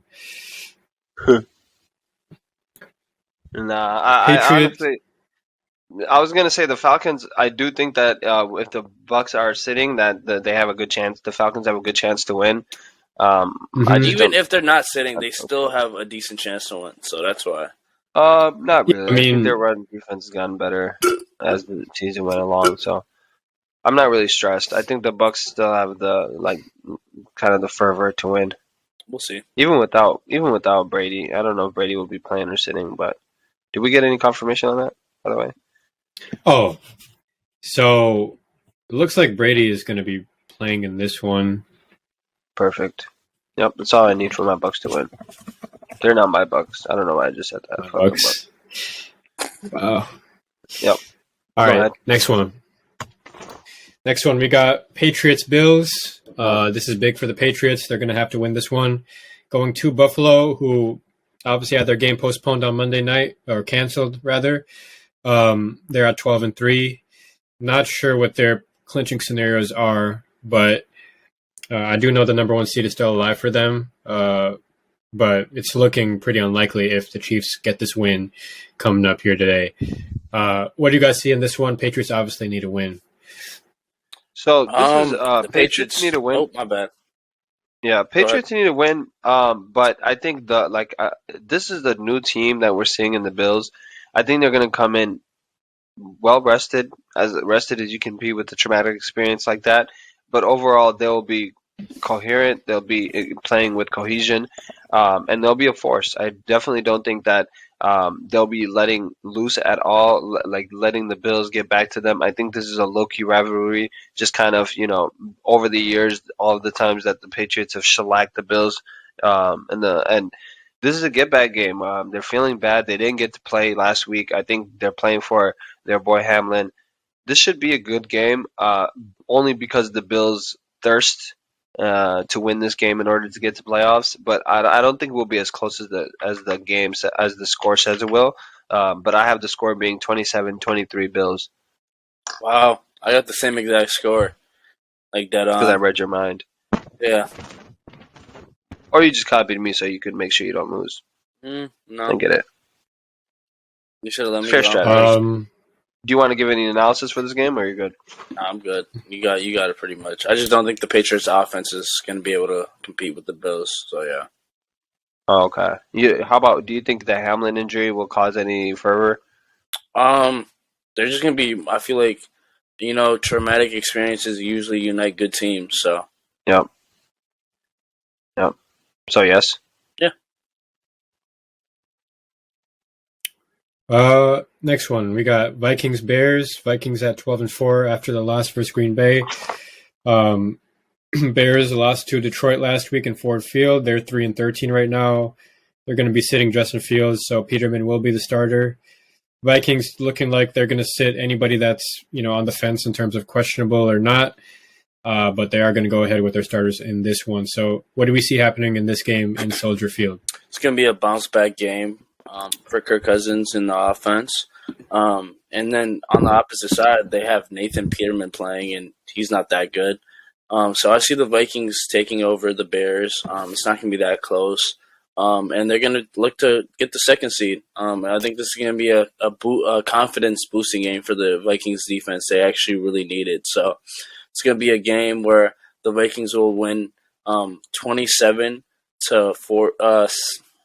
27-13. Okay. See, I think this is going to be a bounce back game for sure.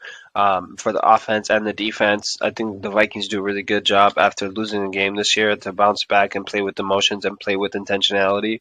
Not to mention that our biggest liability is, I think, towards running and scrambling quarterbacks, and the fact that Justin Fields won't be playing in this game really gives a leg up to our defense. Should still be a good game. Backup quarterbacks tend to carve us up anyway.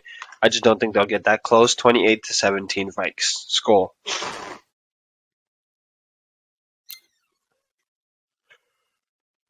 Next one, we got Ravens Bengals. Ravens would, definitely want the win here for any chance of a home playoff game. They're 10-6, likely going into this game with Huntley. The Bengals, postponed game last week. Well, number one seed is not really intact for them, but there are some scenarios where they could host a potential AFC championship, I believe. What do we see happening in this one? This is obviously a AFC North rivalry. Yeah, I think the situation that happened last week was, I think, very traumatic for the Bengals. I think that still sticks with them. Yeah. So that could have something to do with their performance this week, but I don't think it will hurt them. Something like that, I think, does bring the team together, playing for one another, and kind of a new sense of self, a new sense of why they play the game, the risks associated with it, and making sure they're not being lazy. That leads to injury. So all of those little things, I think the Bengals will tie those up. The Ravens, I'm still not convinced that their offense without Lamar Jackson is even coherent. The Bengals have a great defense. I think they'll step up to the plate. I actually think my pick is pretty reasonable. But 24-16 Bengals. Yeah, just adding on to that point, I just don't see where the Ravens have enough weapons to go against the Bengals, Right. and their defense isn't as good as people think it is. So I mean, I got the Ravens losing 27-17.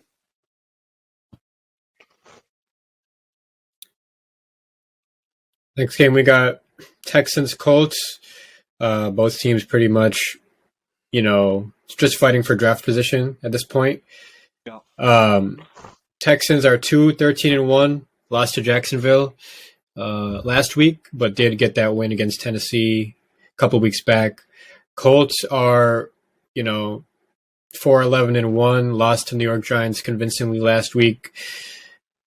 What do we see happening in this one? Surprisingly, I got the Texans winning this. I know they're underdogs on the betting books. I think it's a steal. I just think the Texans are just a little bit better than the Colts, coaching-wise, scheme-wise. So I got the Texans winning 24-16. So I actually agree with you on this one.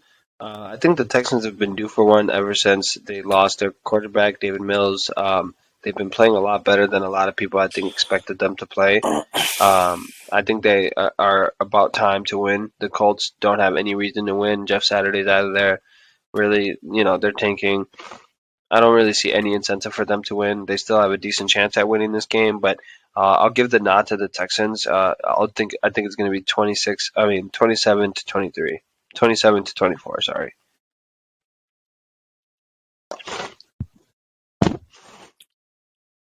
Should be a close game.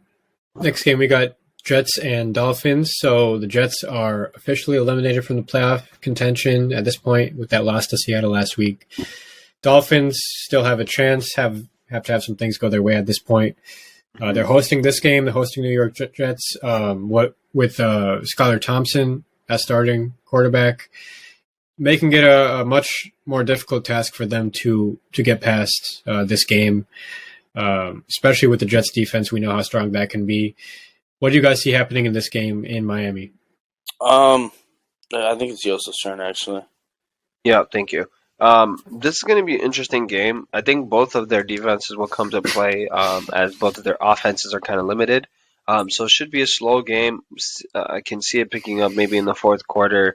But Overall, I think the Jets have a big issue with at quarterback. Same with the Dolphins. It's not going to be a fun game to watch. However, the Dolphins do need this game, so they'll have, I think, a little bit more pep in their step. But I'm not really that confident that their quarterback will get it done. I see the Jets playing spoiler here, winning 20-17. I'm gonna go 2017 exactly the Jets. opposite. I think the Dolphins are gonna do just enough to get past because they know what's at stake. And they just have playmakers. They have Tyreek Hill. They have Jalen Waddle. It's going to distract the coverages for the Jets, and they're going to be able to make some plays. I think Mike McDaniels is actually a pretty good coach when he has the right, when he has time to prepare and stuff like that. So yeah, give me the Dolphins 20-17. I don't trust in Joe Flacco, by the way. I So do. yeah, Oh, Joe for sure. Flacco's in? Yeah. Yep. Damn, I actually fuck with their offense all of a sudden. Hold on, bro. Yeah, I really like my bet. I really like my pick at that point. I damn near think if Joe Flacco's um, playing, I thought it was gonna be the dude that we saw last week, fucking bum ass nigga Mike that White. couldn't. No, the runner, the more athletic one, the one Zach that missed the Wilson. wide open guy. Uh, not Mike Oh, White. I know who you're talking about. Yeah, Dude he's is trash. awful, Like bro. Streveler or something like that. Yeah. Yeah, bro. He needs to travel his ass out of New York, bro. That was disgusting. Actually, yeah. Give me, give me, give me 24-17 Jets. In light of the news that Flacco will be starting. All right. Next one we got Panthers Saints. Both these teams out of the playoff race. Panthers at 6-10. Saints at 7-9. Saints did beat the Philadelphia Eagles last week. This game is in New Orleans. What do we have for this game? Go ahead. I could see the Saints, pulling up an upset. I think the Saints are a decent team as far as their defense and how they move. I don't know. Is Jameis? I heard Jameis Winston might start. Is that true? Let me confirm. We've been talking like this for how long now? He finally gets to start after they're knocked out. Yeah, I heard he might Uh, start. Just Nah, it's going to be Andy Dalton. oh wow, that's wild. Okay, There's no need damn, to they did switch him it up. dirty. Yeah. The Panthers have nothing to play for. I don't see the Panthers doing too good. I do think Sam Darnold is impressive though. hmm Whoa. Especially with he's actually pretty impressive. I'm not gonna lie to you. He's not I think not it's just washed. run That's game. all I'm gonna say. But I'm gonna go with the Definitely Saints. washed. I think they're gonna pull out the win. And it's gonna be 24-20. He definitely washed. I don't know what the fuck you're talking about. The Panthers have been carried by their running backs. They've been playing amazingly. Their offensive line, their defense has been great.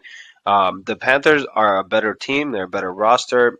Even when they're not playing like crazy, they're still a very competent team. Both teams have nothing to play for, but seeding, I think the Panthers have a better roster and a better just like floor, a higher floor.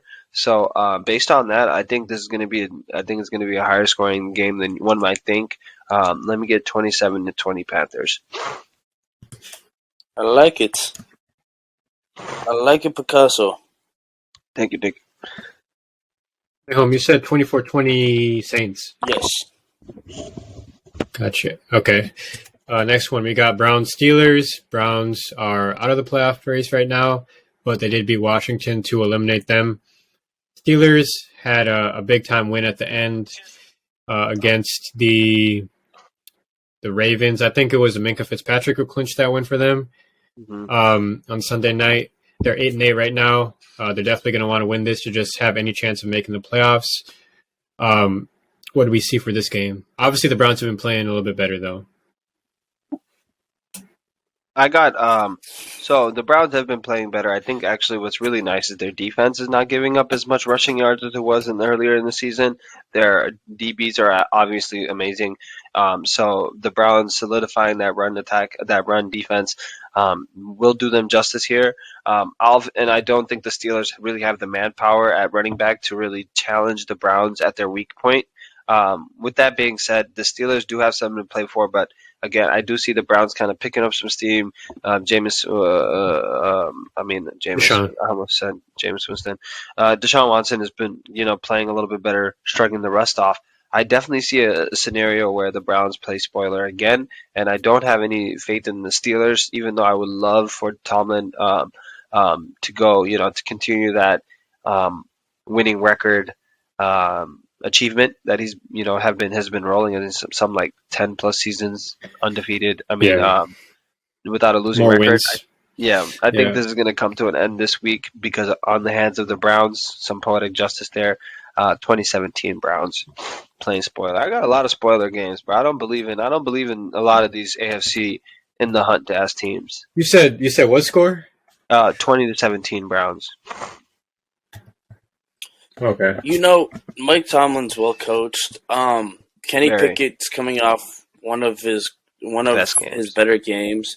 Yeah. Like momentum wise, I like what I see from like the Steelers. I think they're doing a pretty solid job on both sides of the ball, and I could see this becoming a game where they get it going. As far as beating a Deshaun Watson team that can barely move the ball. So I got the Steelers actually on the opposite end, winning 20-17. That's fair. That's fair. Next one, we got the Giants going to Philly to play this game against the Eagles. Giants clinched playoff positioning last week. They're pretty much going to be the 6th seed. We know that. The Eagles are fighting for the number 1 spot and fighting to win the division outright with the Cowboys right behind them. They're at 13-3. Cowboys at 12-4. Do we see the Eagles winning this one, or are the Giants going to go into the playoffs with even more momentum? I think the Giants. Do the Giants have Danny Dimes playing? It's questionable, but I mean their backup is. The Giants have a good backup. They have Tyrod Taylor, so Tyrod Taylor could play spoiler easily. Easily. Easily. Funny guy. Oh, never mind. Wait. Nah, it says they're going to rest Saquon Barkley and Daniel Jones and key starters. Beautiful. I like to hear that. So, I mean, the Giants still got some nice backups. They got Matt Breida, Tyrod Taylor, players like that. It's not going to be a blowout. That's all I'm going to say. I got the Eagles winning, though, because they're just way more desperate for that first seed. I got them winning 27-20. Yeah, what's giving me reservations about picking the stat line that I picked, the score line that I picked, was because of Mr. Grable himself, his ability to lead a team. Bro, it's not Grable. This is your second time. I'm letting you slide. It's not Vrabel. It's not Grable. It's DeBall. DeBall. Dable. DeBall or Dable? Oh, see, now you got me messing up the coach's name. Like, nah, bro. It's Stop not me. butchering It's names. you. Stop butchering names, bro. I think Dable commands respect in the locker room, so it's really hard for me to pick this, but I will have to pick this because the Eagles have a very dominant way of dominating when Jalen Hurts is in. So with all that being said, man, I don't really need to talk about this game. I think this is going to be a game where Jalen Hurts comes back, gets his mojo back, drops 30 on the head, 30-17 Eagles. Let's fly. You have a dick sucking over there, man. Let's fly. I was hating on him earlier, bro. I'm giving him his respect, bro. Drop 30 on the ass. Okay, buddy. Yeah, I mean, all right. Hit me later, bro. For sure. Cowboys, Commanders. Cowboys are 12-4 right now. Are they resting their starters this week? No, man, they got the division to play for. Yeah. But I can confirm that. But anyway, they beat Tennessee last week. The Commanders, obviously, tough week last week. Nahum kind of touched on it with Ron Rivera obviously not knowing the playoff stakes going into that game. Them making that quarterback switch to Carson Wentz, and obviously how he started that game with the interceptions was definitely not ideal and put him in a hole from the get-go. They're going to pretty much have, at this point, nothing to play for. They're 7-8-1. Tough loss last week. And, they had promising signs this season. They just weren't able to sustain that in the month of December. Obviously had a tough schedule, had to go up against San Fran. That's never easy. So, me personally, I question the decision to go to Carson Wentz. They're starting Sam That is Howell. what they did. They're starting Sam Howell. I mean that's what actually the question was last week when they said, "Are you going to start Sam Howell with no playoff positioning?" And he's like, "We have no playoff positioning." He's like, "We got eliminated." You didn't even know. Anyway, yeah, Sam Howell. That's a right start to get the rookie his first start. But the Cowboys got a lot to play for. Like I said, what do you guys see happening in this game? I think the Cowboys really don't have crazy much to play for. I think everything is locked up. However, they do have the possibility to get the 2 seed or the 3 seed, depending on how it The all division, shakes out. yeah. Yeah, the division. So I think they'll play. They'll play hard. The players will be in, I think, for at least the most part. They might already know the decision, actually. The Eagles, I think, play actually a time slot ahead of them. Eagles But play I'm at 3. actually, they both play at 3. The I don't Eagles know play about the at 3. Cowboys, but Yeah, I'm not sure Eagles with play the at 3. Cowboys either. But honestly, I have no faith No, in the they Commanders. both play at 3. Yeah. Okay, so then they'll play hard. Give me 27-13 Cowboys. How about them Cowboys? I think Sam Howell for his first start playing against that defensive line is going to be scary. I don't think their run game is as efficient as it used to be as far as the Commanders. And I think the Cowboys are pretty polished, and this is going to be like a nice a nice get right game for them going into the playoffs. So I got the Cowboys winning 28-14.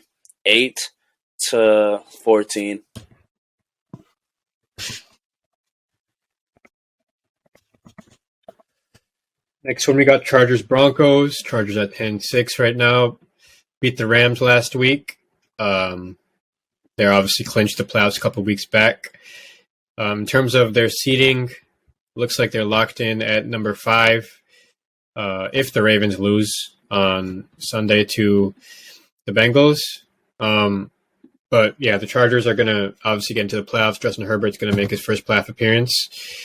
The Broncos, on the other hand, disappointing season. Lost to Kansas City last week. Obviously fired their head coach a couple weeks back. Tough season for them, like I said. But this is the last game of the disappointing season. So do you guys think they're going to go out on top, or do the Chargers come out with the win here? I think the Chargers come out with the win here. Are they locked into the playoff spot? Is that like a for sure thing? They No. clinch? The Chargers? Yeah. The Chargers clinched like Okay. 2 weeks ago. Okay. Yeah, no, So- but if the Ravens win, I think the Ravens might beat them for their spot. Was Okay. my Yeah, understanding. that's what I'm saying. They're locked into Yeah. the 5 seed if the Bengals beat the Ravens. Okay. Correct. Yep, I think correct. the Chargers are gonna go in there and they're just gonna kick butt. I mean, Russell Wilson hasn't been on his Kick game. butt. Yeah, for real.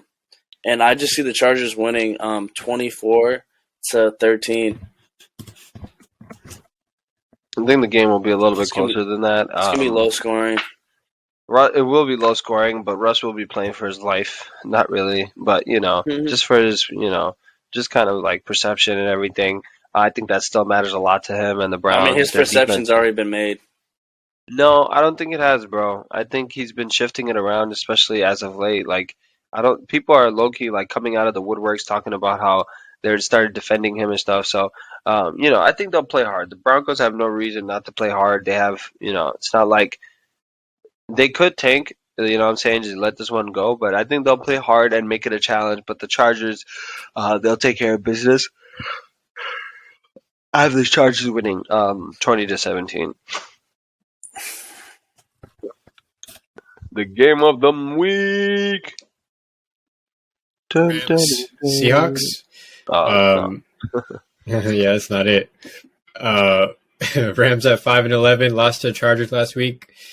Seahawks 8-8, beat the Jets, eliminated them. So the Seahawks still have that playoff hopes alive. They just got to beat the Rams and have the Lions beat the Packers. So you guys think the Seahawks get that first step out of the way by handling what they got to control? I think the Rams take care of business just because of just Geno Smith defense as well. Poised, Seahawks. calm, collected. Oh, sorry. What did I say? You said I thought you said the Rams take care of business. I was like, whoa. Oh no, I think the Seahawks take care of business against the Rams. Okay. Pardon me. I think they have a good matchup against them. The defense is not really that intimidating. Their ability to run The ball should be effective as well with Kenneth Walker. So with all that being said, I think it's going to be a closer game than most people think it will be. I can even see a world where the Rams upset the Seahawks and kind of give the Lions a nod. But I don't think that's the mainstream. I don't think that's the most plausible case. I think the most probable case is the Seahawks winning 27-21. I think we gotta look at it with like both. You compare both rosters as of right now. The Seahawks have a better roster. I'm going with the better roster, and I think the Seahawks will win 28 to 18. 2018. All right. I'm going to get my charger real quick. My bad. You're good. You're good. I'm starving, bro. I literally skipped breakfast. Come through. Come through. We got that dodo with on deck. Yeah, I don't know if that can be my first meal of the day. It was my first meal of the day. Got How's me your right. stomach? I'm feeling phenomenal. You trying to hoop? Nope. Ducking. Nah, I'm chilling with the fam today, man. Merry Christmas, man, to all my Orthodox out there. I'm saying, come pick up your gift. What's my gift? It's a Quran. It's a Quran. Yeah. Hop on his ass, everyone. If you guys make it this far into the podcast, clip said this what? up. If y'all make it this far into the podcast, clip this up. And bro, put the microphone next to your mouth, bro. Y'all sound like Why? you whispering to me, bro. I am. Yeah. Baby, take me to the candy shop.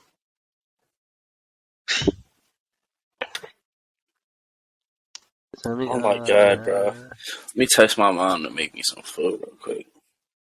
That shit crazy. Hop on his ass. His name is Neighborhood Nay. And he calls his mother Yosef to grab him Gasal. food. Wow. Put my legal name up there. Say it one more time, bro.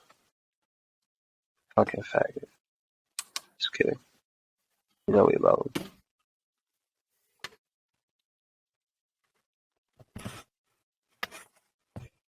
My fault. Yeah.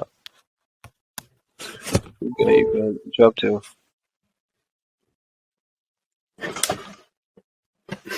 You good?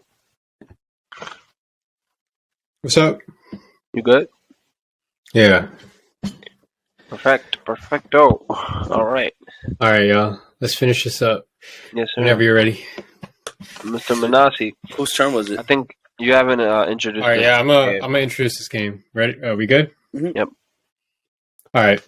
Next game, we got Cardinals and 49ers. Cardinals are 4-12 right now. Lost to Atlanta last week.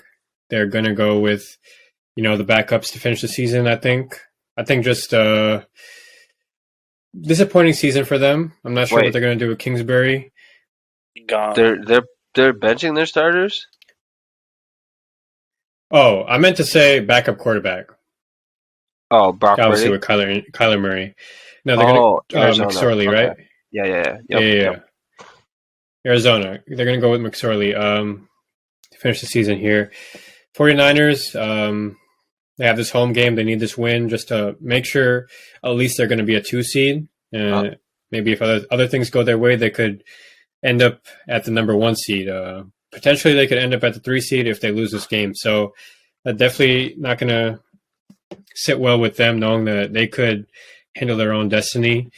The 49ers are at home in this one. This is a NFC West divisional matchup. What do you guys see happening in this game?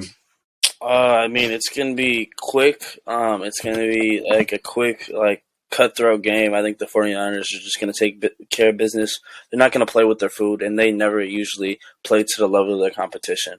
So I got the 49ers going in there, or staying there, and just destroying the Cardinals, 27-13. Yeah. Make it, the game script. make I it think you're- 31-13. My bad, 31-13. I think the game script is on point with that one. I think you're overestimating the reliance, the need for their offensive output for this one. I think that they will dominate, but they'll dominate with time of possession using their rush and their defense. So I don't think the score is going to be as high as you think it will be. But the 49ers, I mean, the Cardinals still have some explosive players. I don't know if D-Hop will be playing, but James Hart, I mean, they still got some good receivers on the perimeter. Marquise Brown. You said James Harden. Yeah, I slid that in there. 24-16, I got the 49ers. I don't even want to talk about the Arizona Cardinals. You know who I was thinking about? James Conner. I said James Yeah, I was like, whoa. Oh, you got me All right. dead for calling that out. Last one, Sunday Night Football. We got Lions Packers. This is the last game of the regular season. Yes, sir. Hopefully, this game has some high stakes to it, but we will know after the Seahawks game what the Lions have to play for. Packers know what they have to do. They just got to win, and they're in. This is in Lambeau Field. Both these teams are pretty hot on both sides of the ball. What do we see happening in this one? I think this will be a great game. Personally, I'm really I'm on the edge with this one because I do think that there's a possibility for this game to really matter. And if it does really matter, it's going to be a good game, a toss up. I don't know who's going to win. It's going to be really close, but I do think have it's the gonna Packers matter. edging. I think it's going to matter too. Low key, deep down I think the inside, I NFL think is low it's key gonna matter. scripted. Do Yeah, you think the Seahawks will lose to the Rams? Just because the NFL Yeah. script, I think the NFL scripted. Okay. We'll and see it's about Sunday that. Night Football. Like they want to make it interesting. I definitely think that it's a possibility that the Rams lose, but I do think the Packers. In the look, so I think there's a possibility where the Rams lose and the Lions win this game. However, I don't think it's the most plausible one. I think the most plausible case to happen is that the Seahawks win, the Packers win, take care of business here, and the Packers proceed to the eighth seed, to the seventh seed. With all that being said, this should be a really good game. I think the defense will be tight in the first half, but as the game goes on and it gets a little bit more loosey-goosey, I think both of their offenses will gain some momentum and become a high-scoring, fun game in the third and fourth quarters. With all that being said, I have the Packers winning 30-27. While I do think this is the most plausible case that can happen, I also don't think it's by that much. I'm thinking 60-40. I'll give it to the Packers. So I like that word, 30-27. loosey goosey. Never heard of it before, Yep. but I like it. There we go. I'm expanding your vocabulary all the Nice. time. Honestly, I think this is gonna be a high scoring game. I think the NFL is scripted, so I think there's gonna be all the marbles on this game. And honestly, Why didn't you predict the Rams winning then? Honestly, it is what it is. I'm not Anyways. trying to lose points. Yeah, literally. So I think the Packers will come out. I'm gonna just trust a more experienced quarterback who's been in this position before, to go ahead and willfully take the Packers to the playoffs. And they're in sync at the right time. I got this ball game going 34-31 Packers walk-off field goal. Mason Crosby. Oh yeah. Okay. Bold prediction time. I'll get mine out the way. I'm going to say Detroit Lions defense will sack Aaron Rodgers or any Green Bay quarterback that's in the game a total of 10 times at least. God damn, boy. 10 times? 10 times is ridiculous. Yeah. Damn, their O-line must have not shown up. They better win. It's possible, in my opinion. It's possible. How do you see that happening? Like, for real. Well, I like the defensive line of the Lions. I like the pressure that they've been getting. Yeah. And I've been seeing that the Packers O-line has definitely succumbed to certain pressure. I saw the Lions get 7 sacks last week, so I think they're coming alive at the right time. They're definitely hot this month. I think outside of that Carolina game, they've been doing well. And also, when they are on fire, they can be really dangerous. And I think they're on fire at the right time. going into this game. They got their get back, obviously. Like I said, lost to Carolina, which was obviously if they win against Carolina, different story, right, for this game. But, you know, I see them being ready on the defensive side of the ball. My only question is, are they going to be ready on the offensive side of the ball? Because I think that's where the game is going to be won. That's My fair. bold take is Very bold. Patrick Mahomes will have 117 yards. Technically, let's just say let's not do anything for Patrick Mahomes or this Chiefs game that's going on as we speak. Yeah. Oh man, okay. I think the Packers and Lions game, there will be a total of 700 yards of offense total. Can I do that? Yeah. Okay. Okay, I have a bold take. Let me know if this is valid, if it's bold enough. I did write this before. I wrote this about a couple days ago, like way before. So I think that this is pretty unlikely because it's kind of a parlay. But I think that my bold prediction is that the Rams will beat the Seahawks and the Lions will beat the Packers and the Lions will be the 7th seed in the playoffs. Wow. Yeah. That's bold. Yeah, I like that one. I think it's pretty good. Yeah, I was gonna pick another. Yeah, that's good. That's like like weird the one. that's the least likely scenario. So I like that one. Okay. Yep. Now So I we have something all to play got for. our ball picks for this last game. That's actually funny. Yeah. So. No, actually, if you guys didn't let me slide with this one, my other bold prediction was gonna be Aaron Rodgers throws 3 interceptions to lose the game. So glad you guys this is did. good. Yeah. Yeah. Some high stakes going into this one. Obviously, you guys are going to need a little bit more with these predictions. You guys are going to pretty much need to be on point. So, yeah, we'll see what happens. Update you guys again with the scores before we head out here. Nahom, with your grid trivia win, you got 117 points. You know, congratulations. Still 6 points behind Yosef with 123, but we'll see what happens. Obviously, you guys are fighting for top 2, and that's all that matters. But yeah, with that being said, that's everything for this podcast. Thank you guys again for coming for this whole regular season. Like I said, I'm definitely interested in having that the playoff episodes. So hopefully we can make that happen next week. And you know we'll see what we can do from there. But with that being said, everybody, you know, thank you for listening. Thank you for, you know, being a part of the Finale podcast. And I wish you a wonderful 2023. Peace. Have a great day. Have a great night. Everything. Peace. Deuces. Thank you guys.